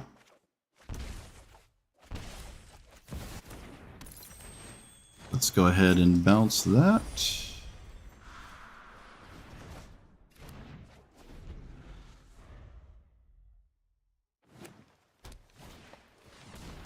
Okay, they have one of the 2 cards that let you actually combo with Lumra, as is tradition.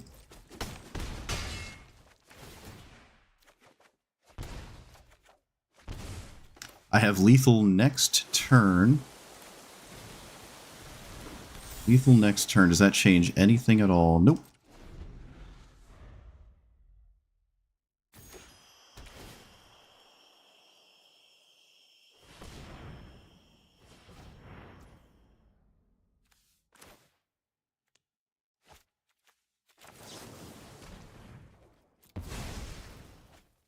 I would be flabbergasted if my opponent comboed off this early and actually won.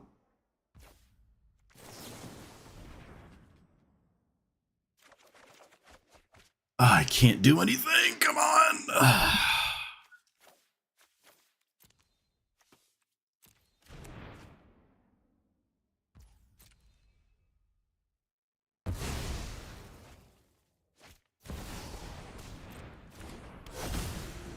Sure. If I lose this, I'm gonna be beside myself. If they just actually had the perfect combo and won this, I'm gonna be a bit blown away. Again, one of the 2 cards in the entire deck that lets you actually combo and do stuff.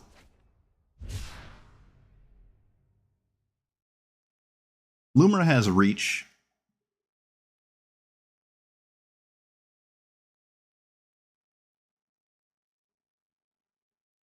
Was this? Yes, if this is Splendid Reclamation, I'm scooping. Eldritch Evolution. Okay. This grabs some combo piece. I don't know what it is, but...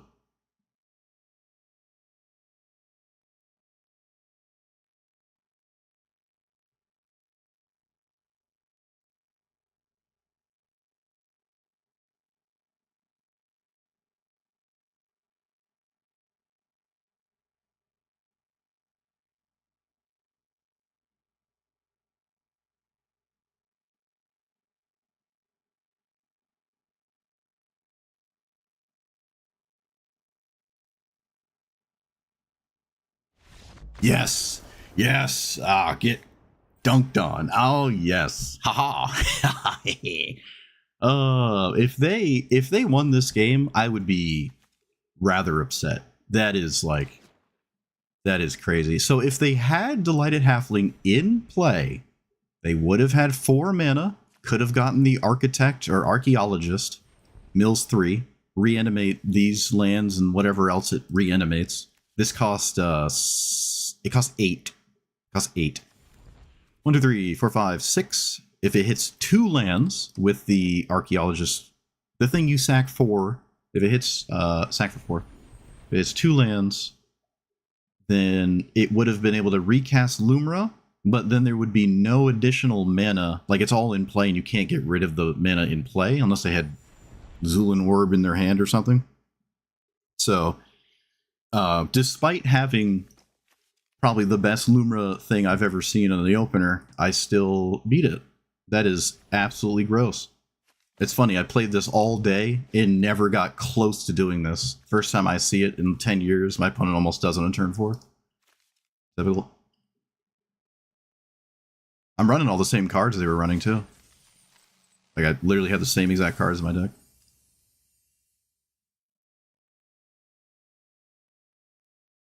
Didn't get there. It's 8 or less. Cityscape doesn't do anything. What the heck is this?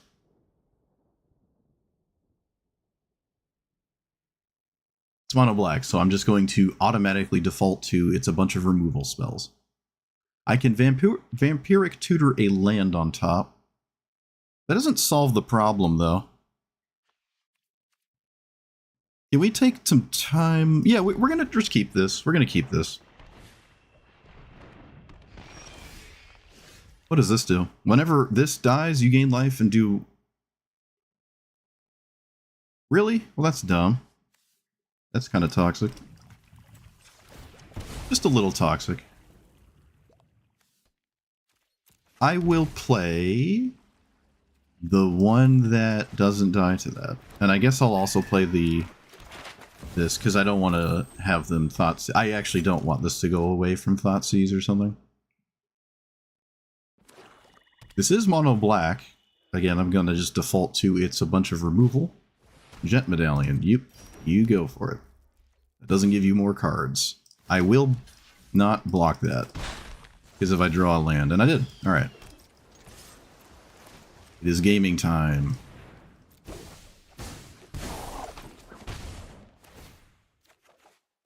Troll. Alright, that's, I suppose, another land. Also a decent hit with Yuriko. I'm not going to do anything if they kill Yuriko.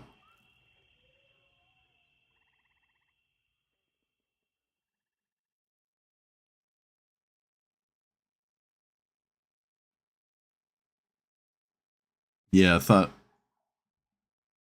This isn't a spy, this is a prowler.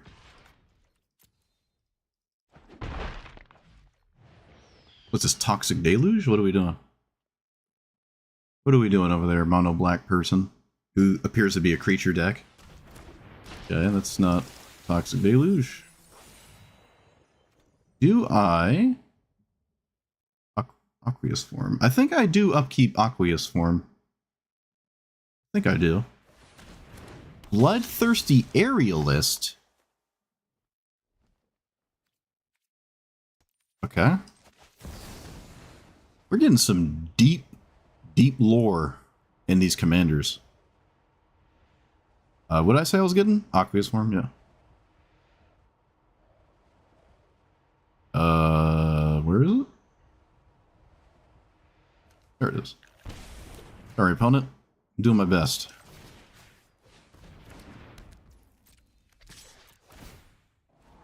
Nasty End is good redundant. No, I think I need to just draw like actual cards that have text on them. Okay, that's kind of alright. I can filter for a swamp. I should do that and play it. And then I guess play this and kill their commander? Wait, whenever this enters critical pest tokens, step, gain life. Yeah, I'll kill the 2-1.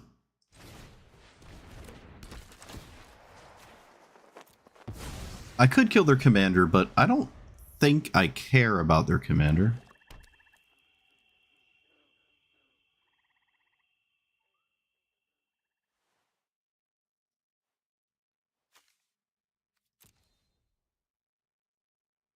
We could play Reanimate in this deck, right? Probably.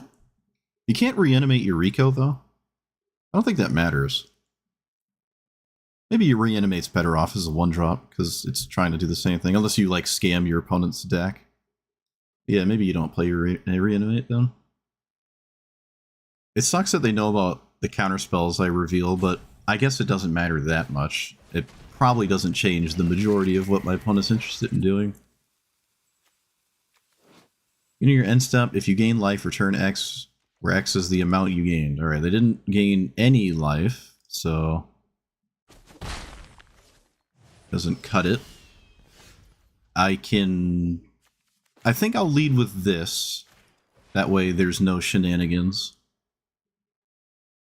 And I don't think I'm going to use a map token. We can run this out now. That way if they want to make a move, they have to do it right now. Okay, they didn't do it. Yeah, I'm going to hold on to the map tokens. That's another land. And kind of a good card, I guess? Kind of? What's the battlefield looking like? I don't really need another land. I think we could just do something else. I don't have anything dead anyways. It's also not a great spell to simply just run out there and cast. Alright, let's leave up Manalik. Create a food token. Whenever this enters a battlefield, I should counter this. They're down to 1 card in hand. I'll counter this. Okay, they could have killed my commander. They chose not to. As far as I'm aware, right? Whenever... No. You only gain 1 life. You only gain 1 life. Yeah, they're in top deck mode. There's no reason to not cast Mana Leak there. Should just use it.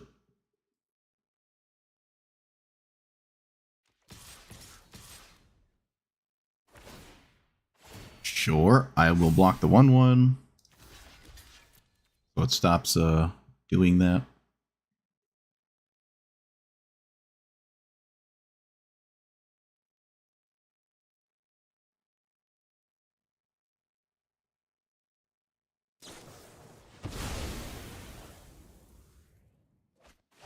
What does this do?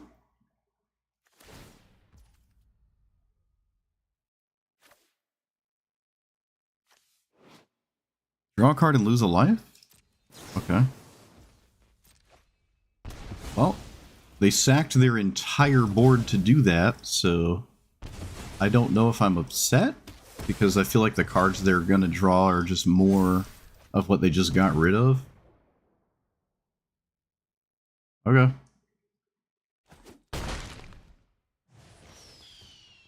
I would have commandeered it if it was all under the same spell, but it wasn't. So.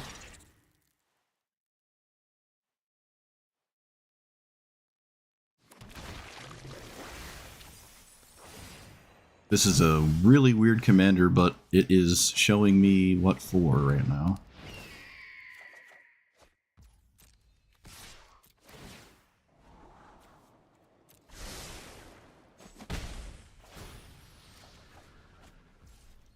think I just play that as a land. I have 7 cards in my graveyard, so let's do 1, 2, 3.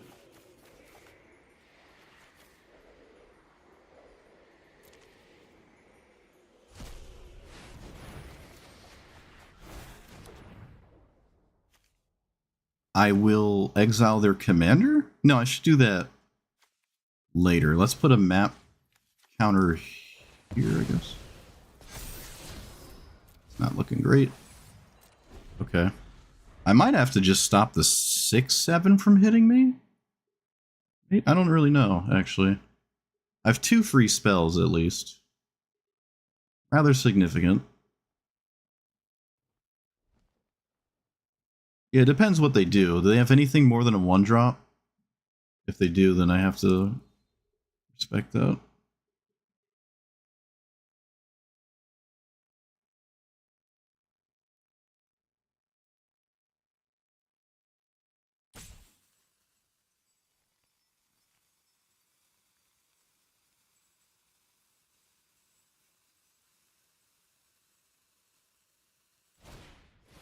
Reanimates a 1-drop. When it dies, you deal 1 damage to something. What if I stole that? What if I stole that on Grey Merchant?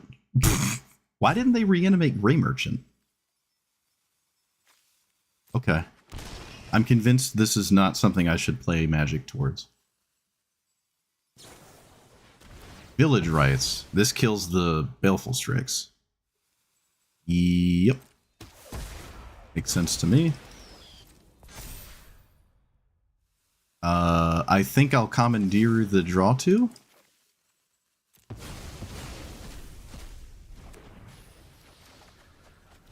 think that's fine.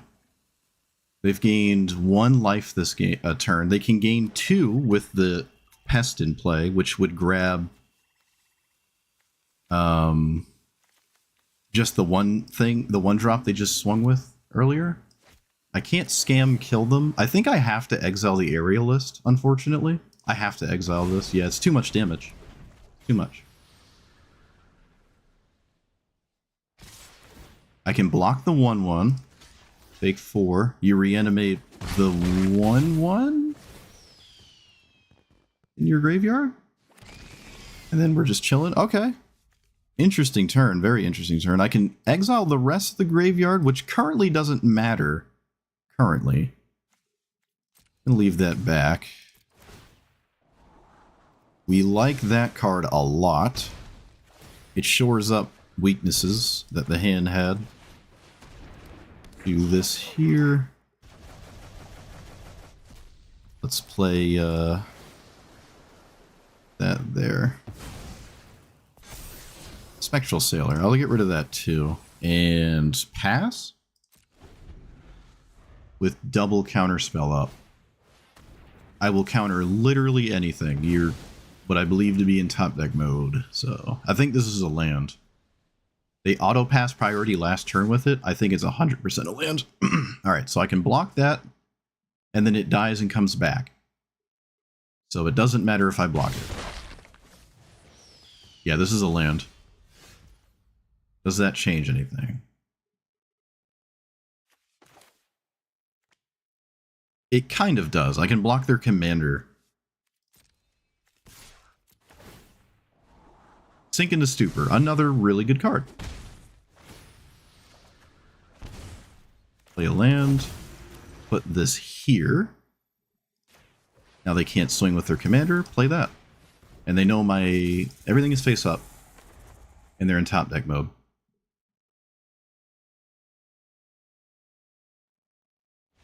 Yep.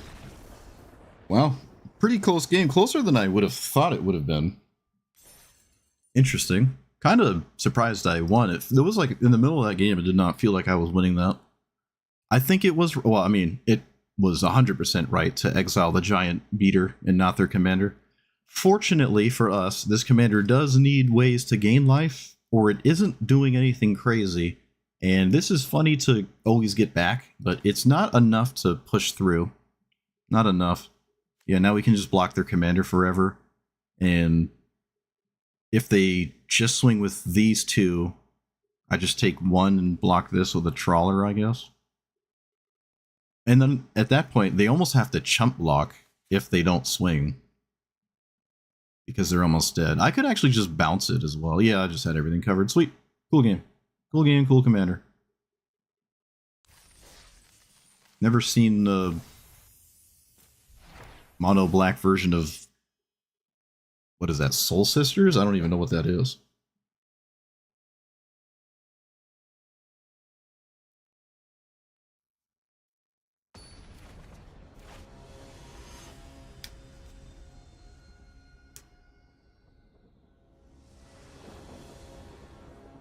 One land, it's blue. No Force of Negation. Excuse me, no Yuriko there. 2 lands. No, I have 3. I got the Lorraine revealed. Sure, this works. It's just no turn 2 Yuriko.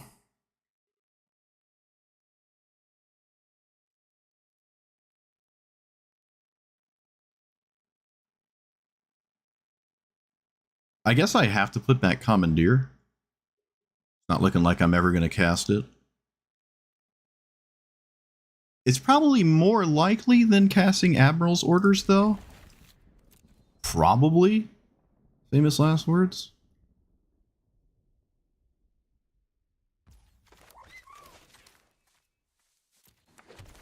Alright. Yeah, Sephiroth. That's true. Sephiroth is an option my opponent was not choosing. That is true. Oh, look, it's the best card possible. Amazing. Oh, look, I can't kill it. Amazing. Didn't draw a blue source, so...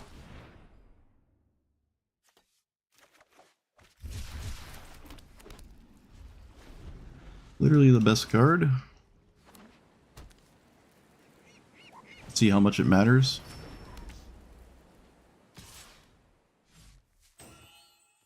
Was this a turn 3 5-minute commander? Yep. Yep, looks like it does matter. Why wouldn't it? Excelente. Why can't I... Oh, sorry. Okay, well, not sure what to do now, other than Hyrule nonsense off the top, which I did not do, so...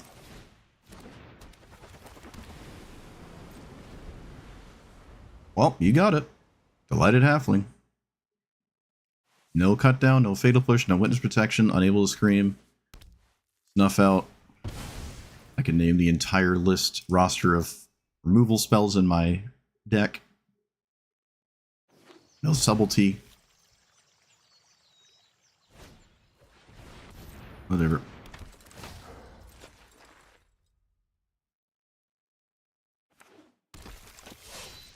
Alright, they got the other version of Roaming Throne, which, all things considered, not the worst to happen. I think I'm cycling this. It's not like I ever actually cast it, so I should just cycle it. Dig Through Time. Doesn't work. I can't swing. So, probably just lose at this point. I can't even cast Dig Through Time. Yeah, I don't know how to come out of this. Maybe if there's non-legendary spells over and over, I can maybe do something. Or if that's all they do for the turn, that would also be nice, I guess.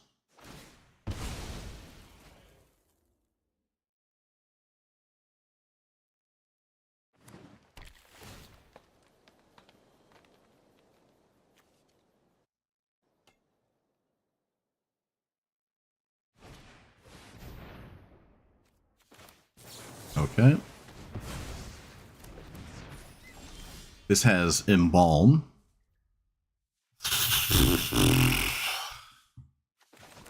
Ugh. There's just literally nothing to do. So, pass the turn.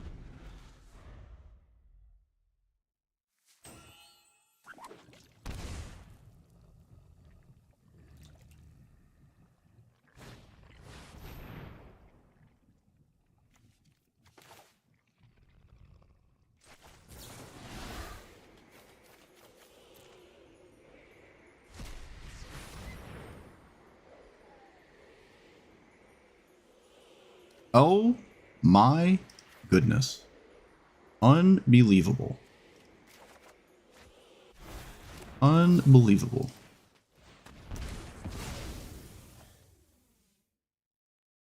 Look at that.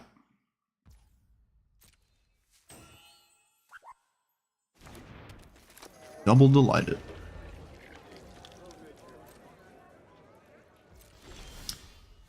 Does it matter? Does it matter? I could never have mystical tutored this to have it matter, so I guess I'm doing nothing? Is there anything I could ever mystical tutor that matters? Because I don't know.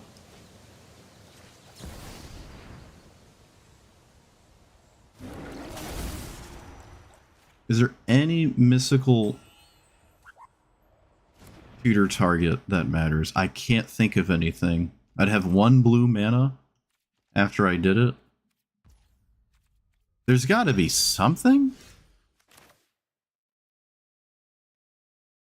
Like, I grab a...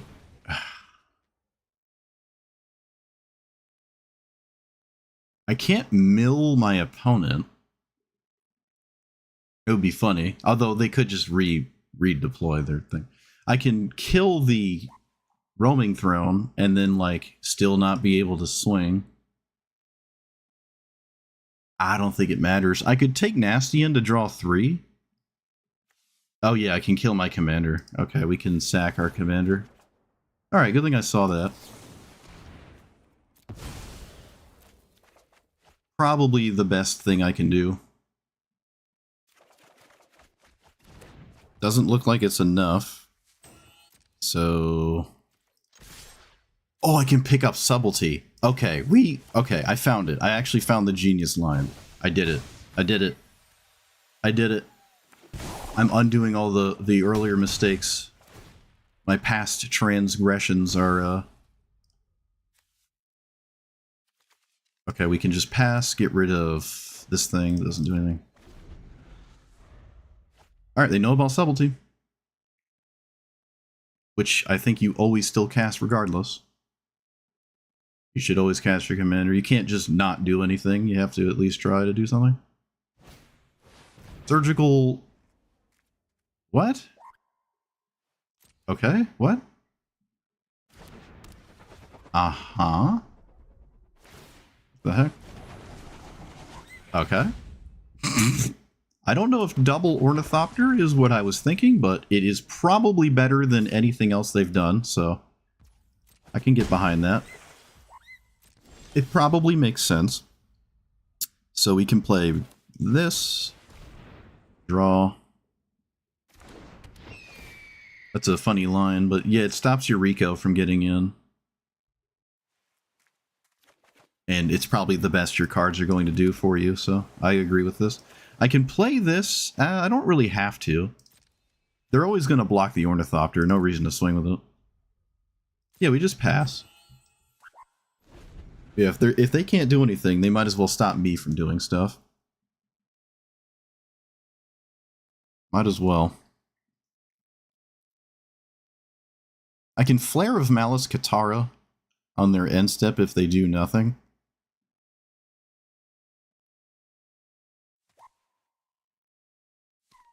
I can sack Yuriko to do that as well.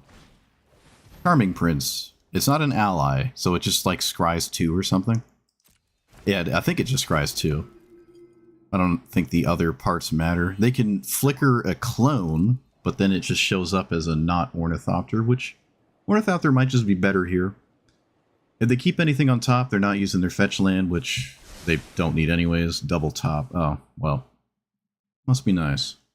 Must be nice. I can keep Flare around to kill specifically Aang, but I think it's better to just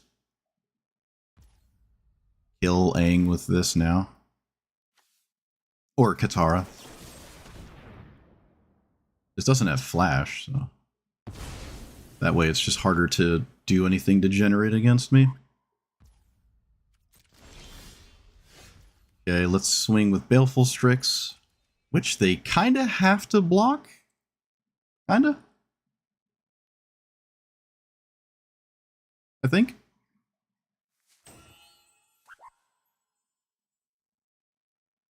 No reason to swing with Ornithopter. Still. I could have killed Yuriko with that flare and put it back to my command zone. Maybe that would have been better with flare. Opponent, I really think you needed to block this. But, okay. Now they have to shuffle, so they lost their scry. We undid the scry, basically. Okay, well, I guess they just let me draw the card that was apparently worth keep. Oh, it's Uro. Okay, I can't cast it. Well played. Let's cast this.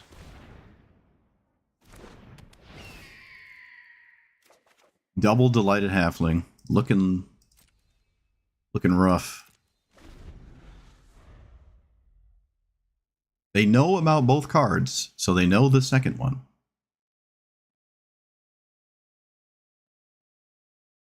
They didn't shuffle and kept Uro on top, so this card is a land, maybe, for the Uro? What do we think this next card? They scribed both these cards on top. I think you should block. Maybe it's just impossible, but like, what's the point of making 2 Ornithopters if you're not gonna block with them? Right? Like, what was the point?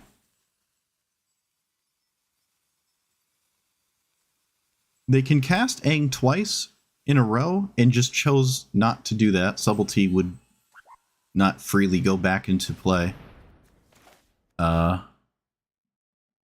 Okay, let's just counter it. My opponent didn't tap a Delighted Halfling for some reason.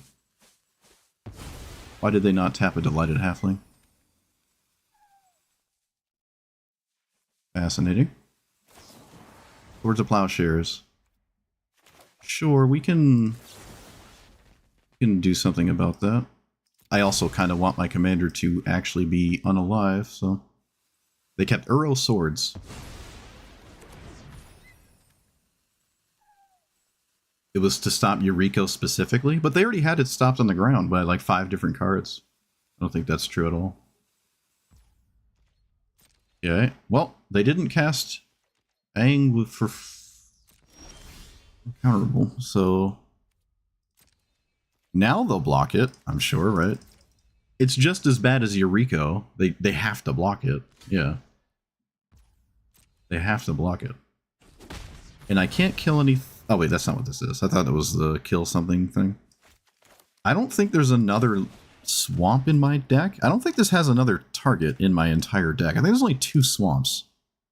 I wish I knew off the top of my head.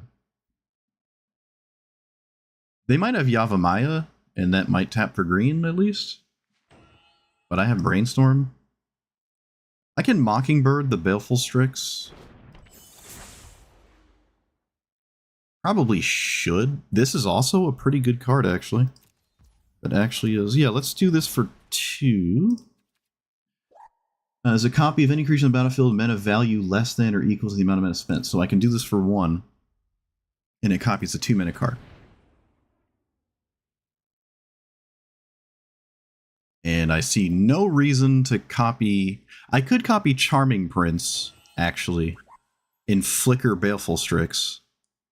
And that gives me a 2/2. Oh, is this genius? I think it's genius. This feels genius. I think this is better than Baleful Strix. I draw a card, except it's a 2/2. Now I have another attacker. But it didn't matter that much, because I could only block one of them anyways. Guess it didn't matter too much. I just found an extra one of stats. I'm gonna just go ahead and play the land. Just gonna play the land. So does Nashi have to be the one to hit you? Yes. Eternal Witness, what does that grab?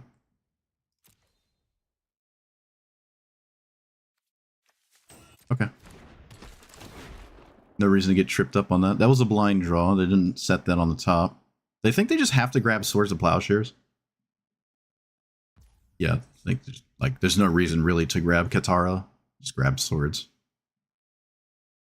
And then I village rights, whatever they target. Oh, beautiful. Beautiful. Just how we sort of drew it up. All right. Cool. We beat Double Delighted Halfling. We beat what was, I think, a turn 3 Aang. Kind of gross. Yeah, we did. There were one or two moments there. I think my opponent probably could have just went for it. It's a very good thing I was paying attention that it wasn't counterable. Was counterable, excuse me. When they didn't tap the Delighted Halflings. I don't know if that was a mistake, or they're trying to bait out Subtlety, but it would still be cast nonetheless. But, sweet. Sweet.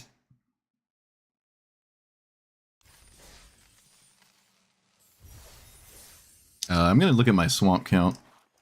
I'm pretty sure there's only 2 now. There is 2, so maybe too few relative to the options I can find with them, so...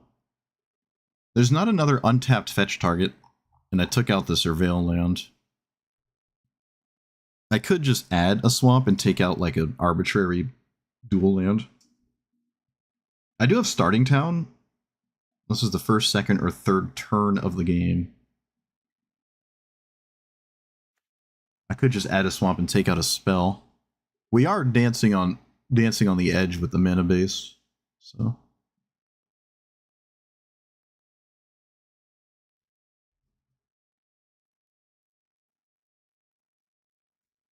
I feel like they were hung up on not casting. Like, they could have cast it twice in a row, and I can't Subtlety twice. Although, I guess I could if I danced the dance correctly, which is possible. Let's take out an arbitrary 1-drop. I'm okay with that. I think I have enough 1-drops in here. I'm not worried about it. And the minimum 1-drop is the correct number when I don't know what that is. I don't know what the minimum is.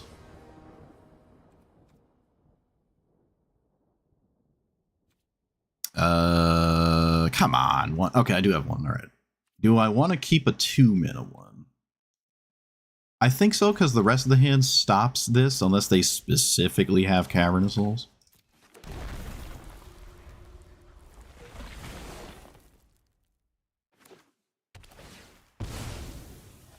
I highly doubt this is a 1-drop, so it's like Exploration would be bad. Okay, it's just a spaghetti land, yep. Play you. This actually does kill Emrakul, which is funny. Shared stuff. Yeah, alright, my opponent's playing the honest game. Fair enough. Fair enough. They're playing the ignore the Yuriko player. Hopefully they die before it matters. Land? Ah. Eh. Let's get rid of village rights. I could have gotten rid of this too. Oh yeah, I could have got rid of this. It doesn't do anything. Alright. Mistake. Could have got rid of that.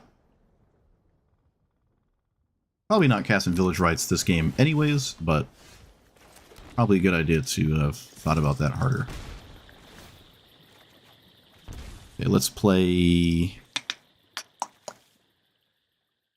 you. Let's get an island. Yeah. And then play this. And that doesn't mess up any of my counter spells. Okay, it was not Cavernous Souls. Hieratic Ritual. Not sure what that does. They could have cast their commander anyways. Okay, what? I guess this means they can cast it more than once. Right? Is that what that means? I think. They have to know that there's going to be a counterspell, right? Like, they have to know that. Okay. Again, opponent's playing the honest game. Ignore you, try to win.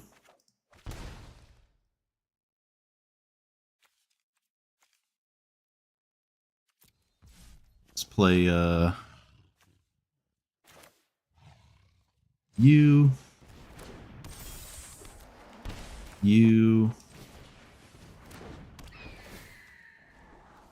Mox Amber is not doing anything. And alright, 2 more things they have to get through. Big score. Sure, gets rid of Great Train Heist.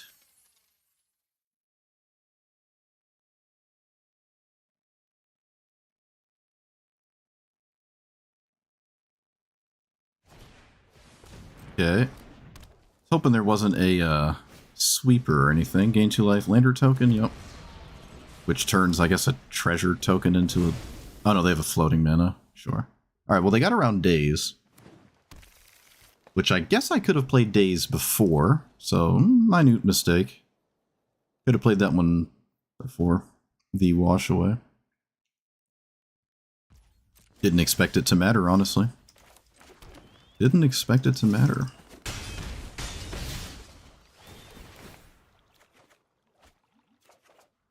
Two lands. Not ideal. Well. Play you. Still have an onboard answer.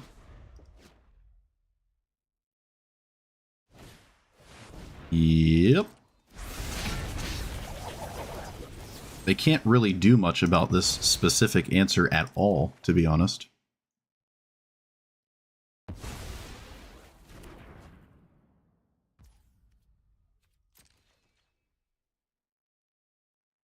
I think I'm looking for... Okay, that is... I'm 100% dazing that. Sweet. They're over it. They were not dead on board. It's interesting that they play this, I'm going to totally ignore my opponent style of thing. And, oh shoot, I clicked through it. They like, ignore my opponent and then not play it out. Like, there's another turn to be had there. You could live and you could still cast it, so... Kind of surprising. They were playing the entire game ignoring me, and then it's like the last possible opportunity that they could have had. They chose not to. We take those. Uro. Okay, last time I saw Uro, I think it just ignored everything I did and beat me. I don't have black in this hand. Kind of. I don't know. Oh, wait, I do. I keep not staring at my MDFCs. I gotta look at my MDFCs harder.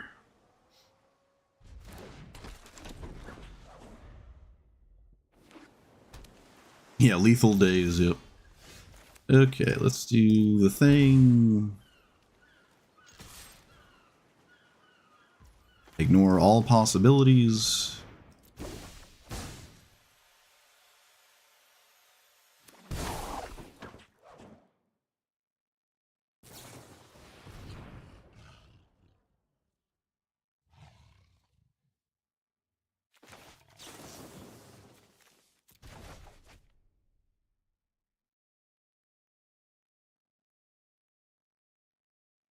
Stop having things, please. Grief.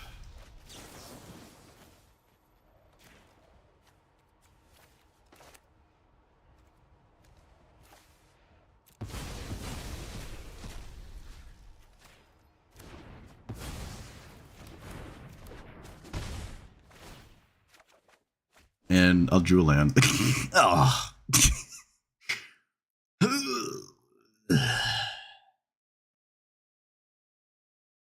Gonna say that was worth it. Opponent, stop looking at Yuriko. Just play a land and cast Uro. Come on. Opponent, stop. Stop it. I said stop.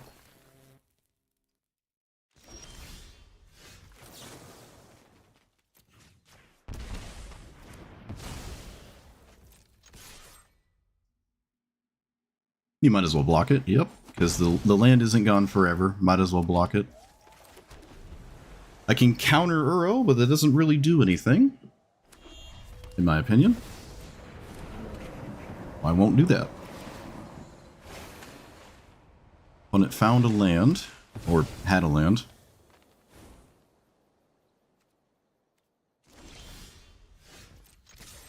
Alright, Yuriko, you've got in there through what's been a wild ride. 4 cards, let's do this. Let's play Fetch Land. Memory Lapse. Okay, well that makes the Fetch Land idea way easier. I don't think I want to draw that again. Opponent. God. Come on, man. I can't catch a break, dude. I just can't catch a break. Well. God, to be kidding me. Gotta actually be kidding me. There's like nothing I can do. It's probably 100% over now. It's actually ridiculous. Could have like played... Yeah, I mean, I could have countered this with Wash Away had I like not played my creature and did other arbitrary things.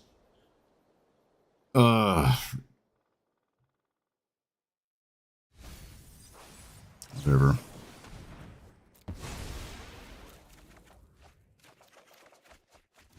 Oh, look. Nothing. Oh, look. Nothing. Cool. Whatever. Whatever. They, like, got right through and I lost instantly. Could have played around it. Seems completely impossible to ever respect something like that, but maybe it was right. Actually ridiculous.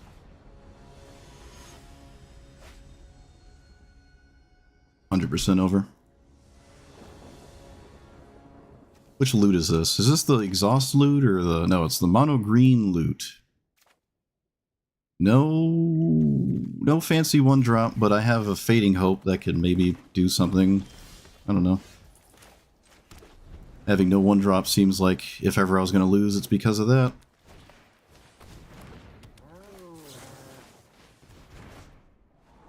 Fatal Push. Does that change anything? Nope. Strip Mine. Does that change anything? I suppose Strip Mine is slightly better than not Strip Mine, so...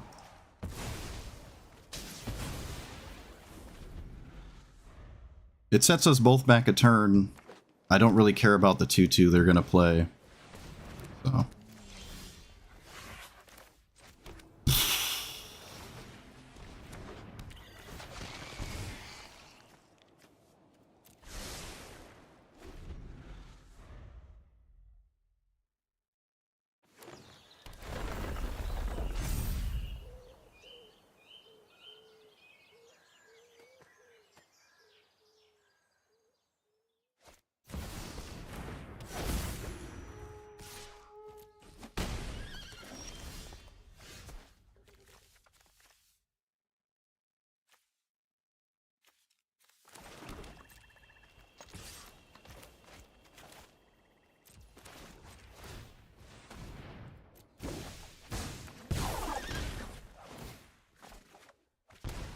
And play out the same creature here? Yep, I think so. Mentally could matter. I'm going to say it's going to probably sort of matter. Maybe it doesn't.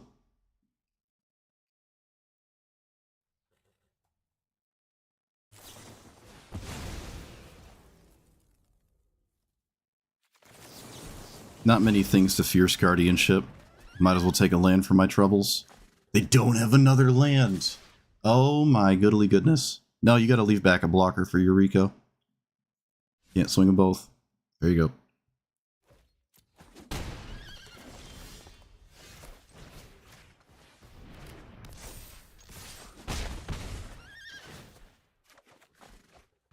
Okay, let's play that. Let's play double counter? Or more pressure?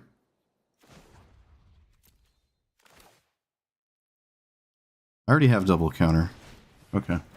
I really don't want to crack the fetch lane to get Watery Grave.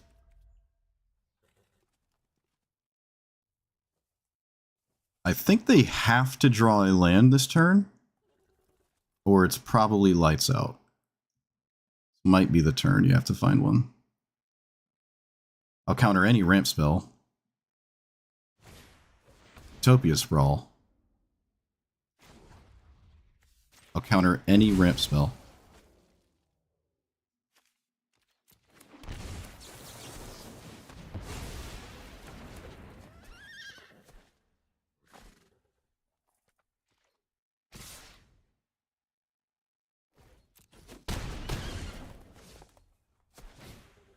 Elvish Reclaimer. That can find a land. So let's not let that resolve.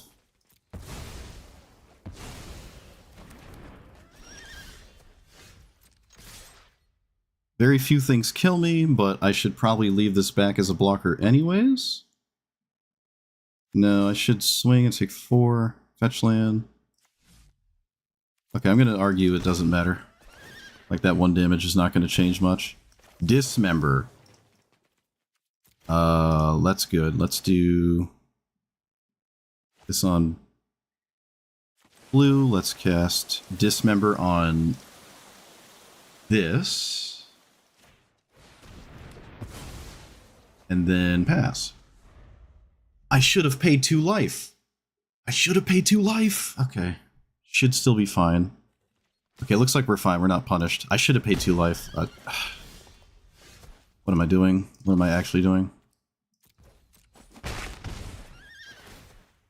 Why didn't I pay 2 life? I'm not going to kill this. Yes, I am. Yes, I am. They're under 4 spikes still. I'll play this as a tap land and pass. Okay. Okay, that's probably it. I don't know what they can do from here. Looks like nothing. Sweet. Okay. Tight game there.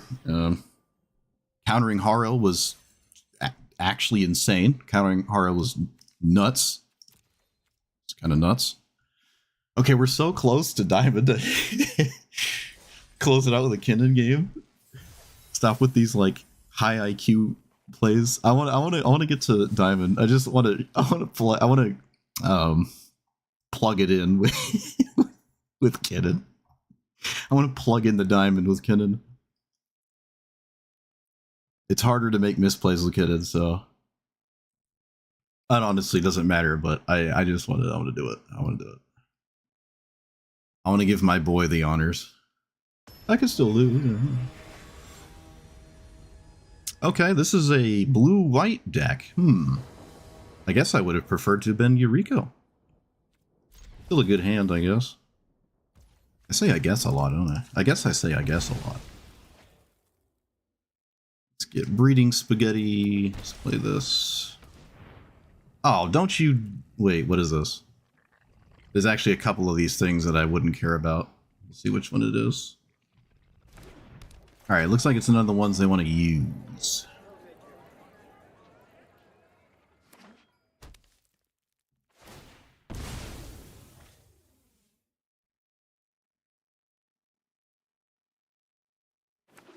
Don't you dare have Swords of Plowshares. Oh, come on. Come on. I mean, it's close, but it's not quite the same. Alright, well, I'm not going to play into Force of Will.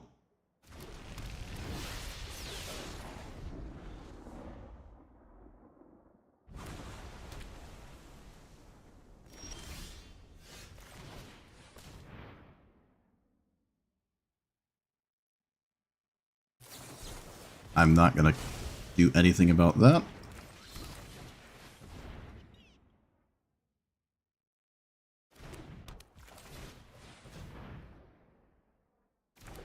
Alright, well, they can't play their commander this turn. It's actually super annoying that it could be Force of Will, though.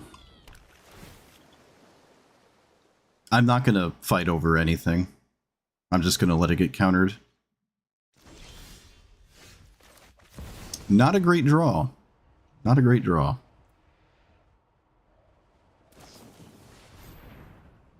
I guess I put it to the command zone? The command zone? Cast it again?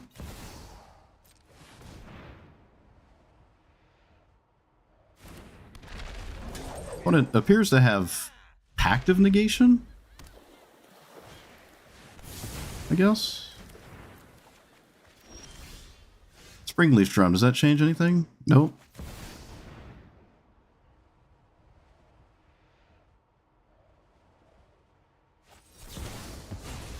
It was Force of Will. What a surprise. Wow.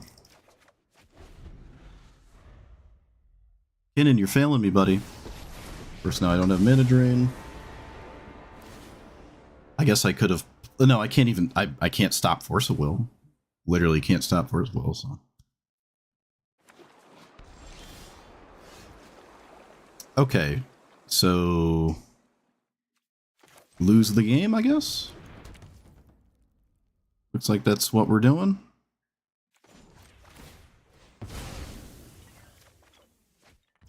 Another terrible draw? You gotta be kidding me. Come on, man. Come on. Whatever. Honestly, if I was Yuriko there, I think I just won, which is really funny.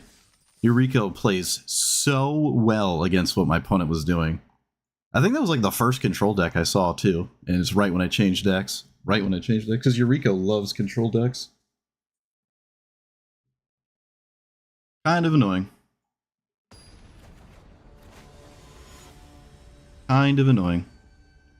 Essica, we've been here. I wonder if it's the Emrakul version. I think the Planeswalker one is a lot more commonly played. I think.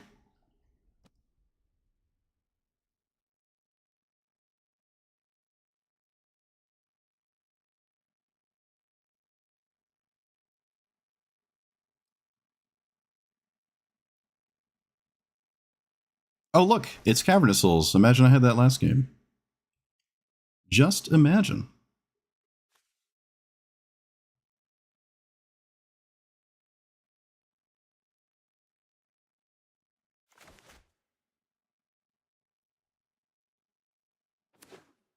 My opponent mulliganed down to 5? What is this doing? Why do we like this? I don't know. We'll find out. I'm not going to play Cavern. There's currently no reason to.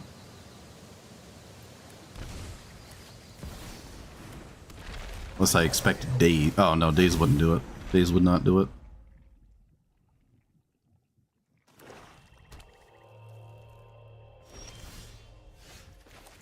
Okay, I have a Kinnan activation. 1, 2, 3, 4, 5, 6. Yep. If I tap that, 1, 2.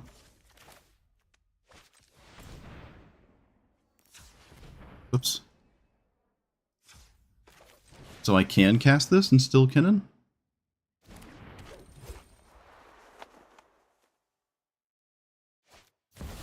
Torpor Orb? I will not do anything about that. Go for it. Don't care about that one bit.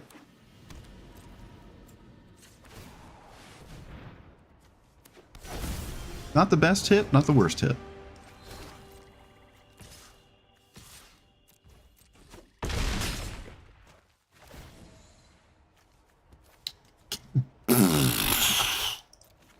Okay, well, it's a good thing I didn't activate Kinnan. Goodness. Okay, yeah, it probably doesn't... Unless they have a board wipe, it's not really going to matter what they... They specifically have to have a board wipe. That was that 6 lands? Man, anything to not let me hit diamond, you know? Anything to stop me hitting diamond. Leyline of Anticipation, that's a gnarly one, huh? Especially in Essica. I don't see the appeal. I don't see the appeal, especially in Essica. I'm sure there's something going on that makes sense, but I'm not seeing it in my head, so very interesting. Do I have the hedge in this deck? I do. I'll do that. Look for another forest. Unfortunately, I don't think I want that. I'm just specifically looking for a forest. I did not hit a forest. Excellent. Alright.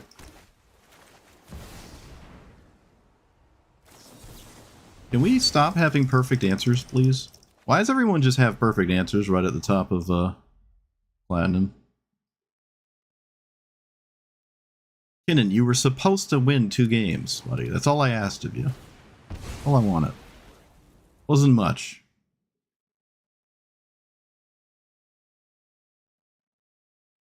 For Spike. Ugh.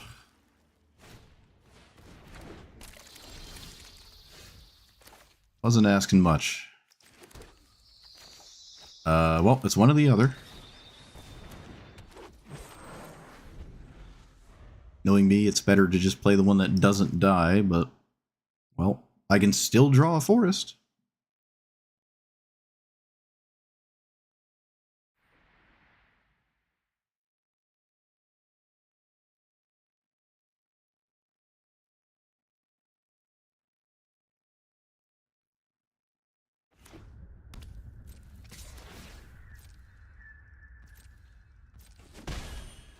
Oh boy, I love that wall of counter spells.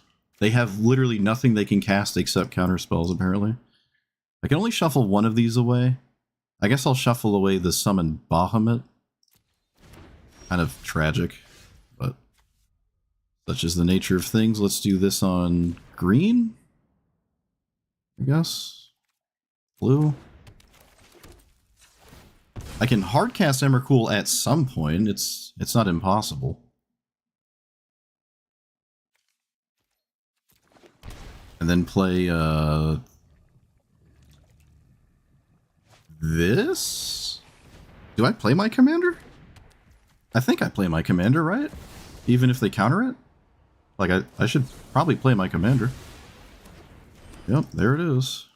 We knew it was Stifle or something, because it held priority only when I had my fetch land, so... They can't cast Nashi and counter Kinnan. Alright, well, we have something probably even better. Tail's End is gone, they can't stop this.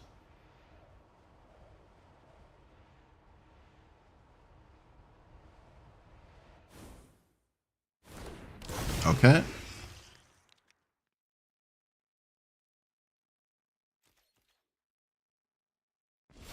Opponent doesn't do anything. Thassa's Oracle. Tainted Pact.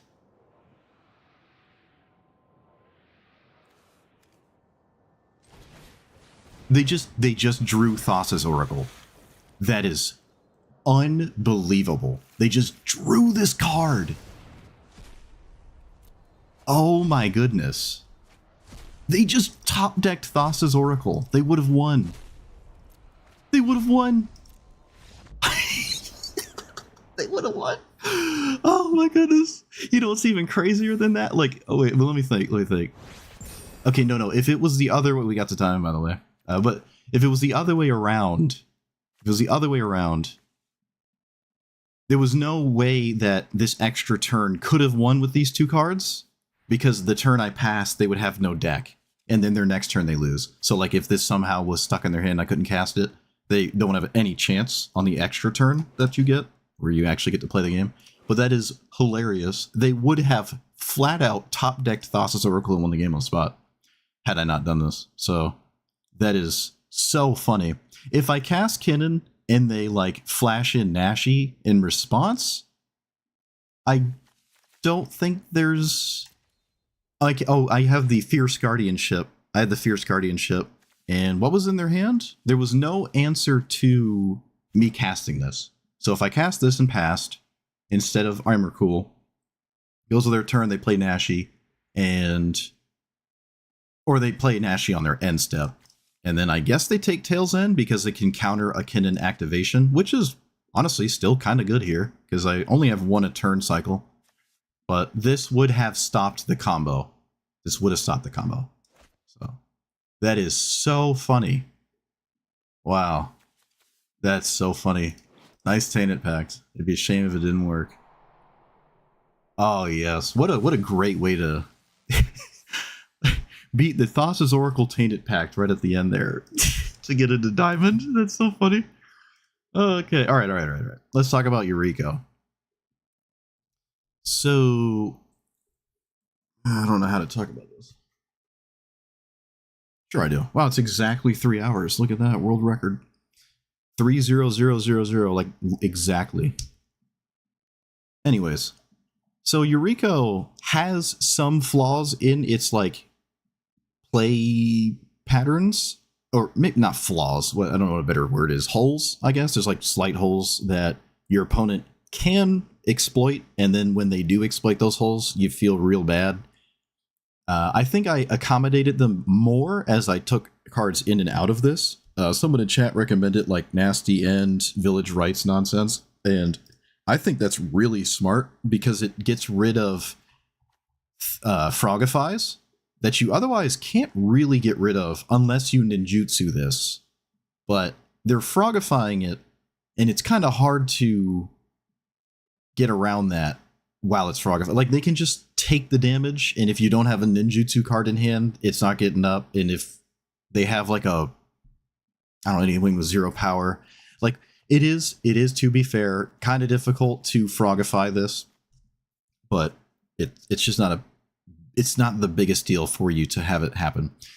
With cards like this, you get around sweepers a bit better. You never care about sacking this to anything because it always costs 2. If they try to kill it in response to you swinging, you could just sack it to this.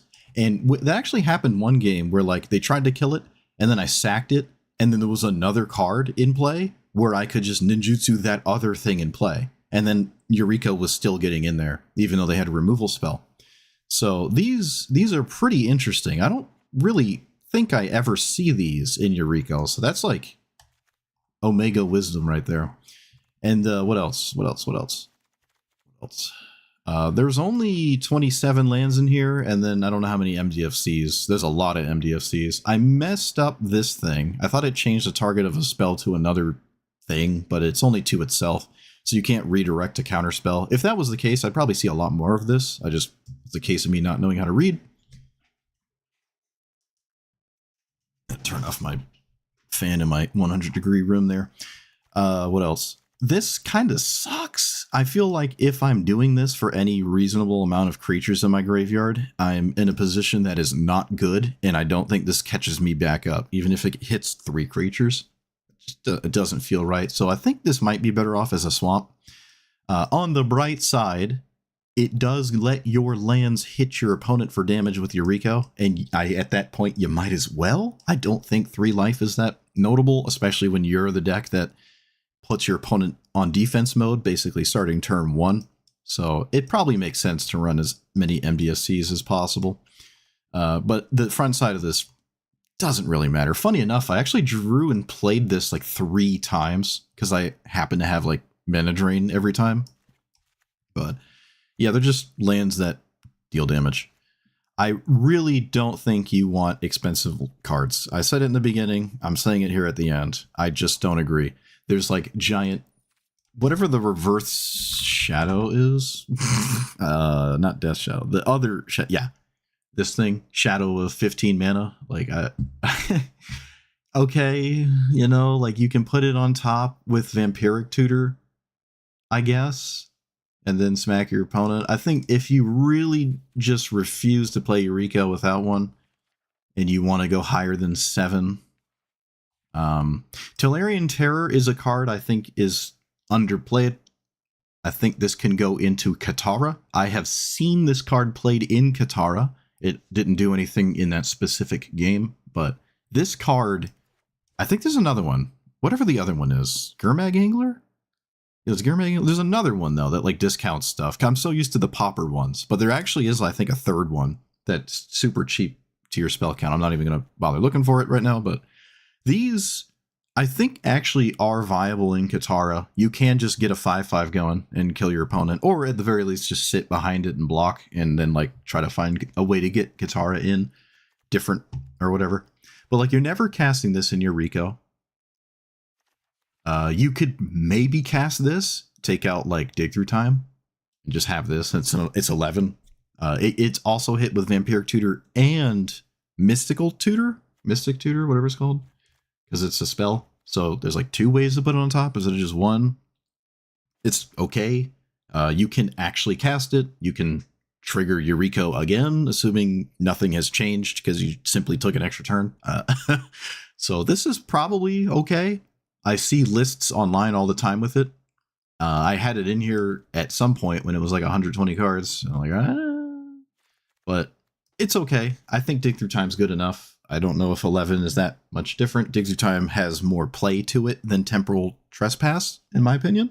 So I think you just take that. Again, you want to minimize this haha funny max damage thing and maximize getting to the point where you have Yuriko swinging and your opponent can't do anything about it, right? So more counter spells, more removal, even discard spells maybe are just okay here. I actually ended up taking out ninjas as well, which I'm sure, as is with everything, there's going to be someone in the comments saying there wasn't enough ninjutsu outside of specifically Yuriko in here, but it felt like every ninja I had was something that wasn't shutting my opponent down. It was just doing damage, right? The card advantage ones, I guess I kept most of them. I think the treasures are good enough to consider. It's just that can matter quite a bit. This one is weird. The beetles are all right, but like it's ninjutsu 1, it's got death touch, so it's hard to block, especially after the first time you swing with it. This kills your opponent's stuff. This one just is the first attacker. Like you keep your 1-drop. That's just your 1-drop. This is ninjutsu? No, it's just a ninja. Okay, it's just a ninja. Because other ninjas trigger Yuriko, so it is a way to close the game out twice as fast when you have Yuriko in play and you're swinging with 2 other ninjas. Your opponent is going to die pretty quickly. But you know what they're going to die to instead of the damage? All the cards you're drawing. I mean, technically you're drawing less because they're not ninjas. The more ninjas you play, the more cards you draw. The more cards you draw with this, the more damage you deal. So you are winning in, I guess, more than one way. The extra win more spice. Some of the sneak ones are cool instead of ninjutsu because, I mean, I think they're all just ninjas as well, actually. 7 or up, but like, oh, this is a card, I guess. That's kind of, I don't know if we're playing that. You get my point. You get my point. The other one that does the same thing, where is it? My argument against, again, this is stats. I just don't care about stats. Where's the one that draws? This one? Yeah. So this one is like my commander, except I don't reveal the card and they don't lose life. If you have both in play, you're drawing so much. It's cool. However, in my opinion, every single time you would ninjutsu this, that implies Yuriko is not in play. Therefore, you would Yuriko before you would do this. I don't see why you wouldn't. And then, when this is in play, that means you're not going to ninjutsu it. Therefore, you ninjutsu say this instead. But you have displayed that Yuriko is getting in there. Do you really need this? You're hitting your opponent with Yuriko. You should be winning. You shouldn't have to worry about the intermediate stuff, right? Cutting out the chaff, if you will. Might be hard to look at it like that, and it might be slightly incorrect to look at it like that, but I feel like that's a better way of going about it, and I think I had enough success to say that is the case. Whatever stonewalls Yuriko will also probably stonewall your other non-flying, non-evasive ninjas, and you're not about to put Aqueous Form on whatever ninja we were just looking at. I don't know the name of it. So, yeah. Now, to bring up Katara again, I don't know if this is better than Katara. The removal is great. The fact that your commander can die over and over and over is insanely good. That is like, that alone could make this better than Katara. That alone is just it just completely cracked. I don't even know what they were thinking with that, but you don't even need, like, if I were to make this deck on paper, I'm not playing another ninja in my deck, right? I'd probably look really weird that way, but apart from like random changeling unblockable, I don't know if I'm playing a bunch of ninjas. I do like Nashi, to be fair. This card I personally like. It's like the black Ragavan. I kind of like, and it's a rat. I love rats. Rats like my favorite creature type. So I'm biased towards that one, but in general, you know. So Katara is all alone, right? It's all alone. You can counter it for 2 mana. You can't really ever counterspell Yuriko. I think I got Tails Ended on the activation, which is funny, but they're probably different enough to where I can't really say one is 100% better than the other, even though they're both trying to kind of do the same thing. I wonder if this is better than Katara. I believe Katara is in normal bracket against normal commanders non-ranked. This is in Hell Q, so you can take that for what you will. It's a hard one to parse. The fact that you can sack it to flare, other flare, wherever it is, the blue flare, you just sack it for free. You could sack it to the village rights effects. Your opponent can kill it 10 times. It just costs 2 forever. All you have to do is find another card, right?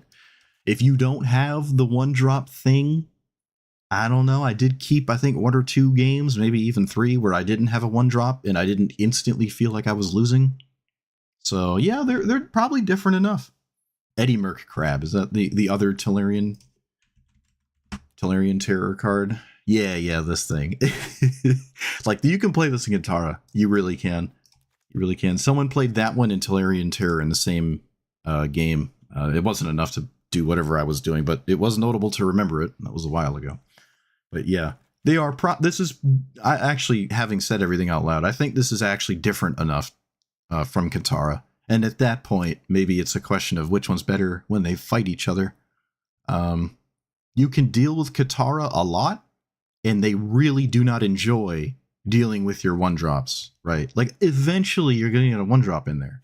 And then that means you just ninjutsu that they can't counter. And then you're going to get them, right? Katara has to swing. You can kill it. You can frogify it. It can't get around those things. It's usually the only creature in their deck. So, like, they kind of struggle to win if you shut down Katara.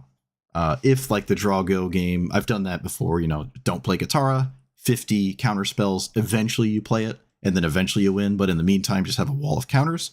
That kind of game plan against Yuriko doesn't really work out, because eventually a 1-drop's going to get through. No matter how hard you try, a 1-drop's going to get in there. You only have so many unsummons, and then Yuriko's going to bop you. And if you unsummon it, then just do it again. It's always going to cost 2. You didn't actually kill any creatures. You just unsummoned it. So I might lean into the Yuriko in that 1v1 matchup there. And maybe that alone pushes this over the edge because it's favored in the Katara matchup. But they're different enough, it is hard to compare them 1-to-1. Like, if you wanted to play this, just play that one. It's just the same thing but better. But they are probably different enough. Probably. Yeah. There's, I think, more options in Yuriko than there are Katara, right? Like, if we look at my Katara list, which I think does kind of look a lot different from other people's Katara lists. Mine is all about the 1 and 2 mana cards, right? Half the 3s, the vast majority of the 3s are. Is that true? I might have lied. Yeah, there's actually some hard casting 3-drops in here. Yeah, some are free, but like this is free, this is free, this is free. It's just 1 and 2s. And then you just get this in there, and then you win, because they can't stop it. You unsummon everything, you counter everything, you draw a bunch of cards, you win. This looks different enough to Yuriko, but if I had to match them up, I might have to give it to Yuriko. It's got an edge that's harder to deal with. And yeah, it has more options, right? If you look at this list, and you look at a normal Katara list, they're probably pretty different, which then you could argue there's 150 unique cards between this list and any other random Katara list you might find, but I still am biased towards building it like this instead of the value 3s and 4s I see in a bunch of Katara lists. So I think Yuriko fundamentally, if given like some serious thought, not that people aren't doing that, but I think Yuriko has more card options. Oh, there it goes. I think it does. Maybe even like 200, really. Like, more removal? You got it. More counter spells? You can do that. More evasive 1-drops? Suppose you could also do that. More card draw in some arbitrary sense that is deemed worthy beyond Yuriko's card draw advantage thing? There's a way to find that in here. There's all sorts of things going on. So that is nice. Like, there's probably 3 or 4 cards that are blatantly obvious that I just didn't come across having put this together. So it is what it is. Probably the hardest thing to think about, though, is the land count. I think you can function on 2 lands pretty comfortably for a long time, and you can certainly function on 3 lands very easily, indefinitely. So you could probably go to even less than this. This land count is teetering on the edge of a CEDH land count. So this is a CEDH commander, to be fair, but it's funny because we don't have like the other Mox Diamond and all the other juicy things that you get in normal EDH, and it still has a rather low land count. Even if you add up all the MDFCs, still feels on the lower end. Actually, you know what? Let's look at the guitar again. Or I devolve into a total ramble that takes 20 years. How many lands are in this? 35? Yeah, okay. 35. So, I think Yuriko's got more hyper-efficient nonsense. With that being said, I don't know if I like Chrome Mox. I don't know. It's kind of weird. It's kind of weird to say that, but I don't know if this is right. If you have Gemstone Cavern in the same hand, well, most decks aren't going to like both in the same hand, but you're probably going to get rid of Chrome Mox to Gemstone Cavern because you don't want to go down that many cards just to like not even actually get Yuriko in faster, because it still has to, you still need a 1-drop, right? You still have to ninjutsu it. If you played it on turn 1 with Gemstone, Chrome Mox, land, you're still swinging next turn just like you would be anyways with the 1-drop that you would have played and hitting your opponent on the same turn 2. So I don't think you're cheating out anything fast. And I guess you could cast other things easier, but you just vomited your whole hand out to get fast mana. Yeah, I don't know. Chrome Mox is a weird one. It really is. It is questionable. It could just probably be a land. I genuinely think that. I think it could be a land. Maybe a swamp, just to even it up a little bit. There was one game I ran out of swamp targets that didn't matter. That game, I didn't end up getting screwed over, but I could have. So maybe 4 swamps is fine. There's a couple dual lands that I don't like the tap lands. I don't think you can afford to play tap lands in this. I really don't. The tighter, fine-tuned turn 1, 2, 3 situation a deck gets, the harder it is to ever play a fetch land. Like, you can't get the dual surveil 1 land really on the first 2 turns, and then at that point it's like, what is it even doing in there? You need the 1-drop, you need Yuriko on the ninjutsu on turn 2. Like, I just don't like it. I really don't. You could probably play Mana Confluence. That was the one I was thinking of. Mana Confluence or something like that. But yeah, Starting Town is fine for 2nd or 3rd. I think that's fine. I don't like Dark Slick Shores, even though it's kind of the same as this. How does it read? Maybe I'm wrong. Maybe I don't like either of them. 2 or fewer other lands.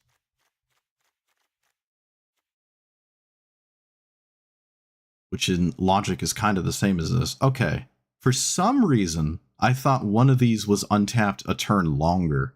That's actually not true. I've never really played with this, to be fair, so I wouldn't have known that. Okay. No, they're kind of the same. Actually, this is arguably better, because if you have 2 lands for 3 turns or 4 turns, this shows up untapped. So this is actually just arguably better, and I don't like it. So by logic, I should not like this.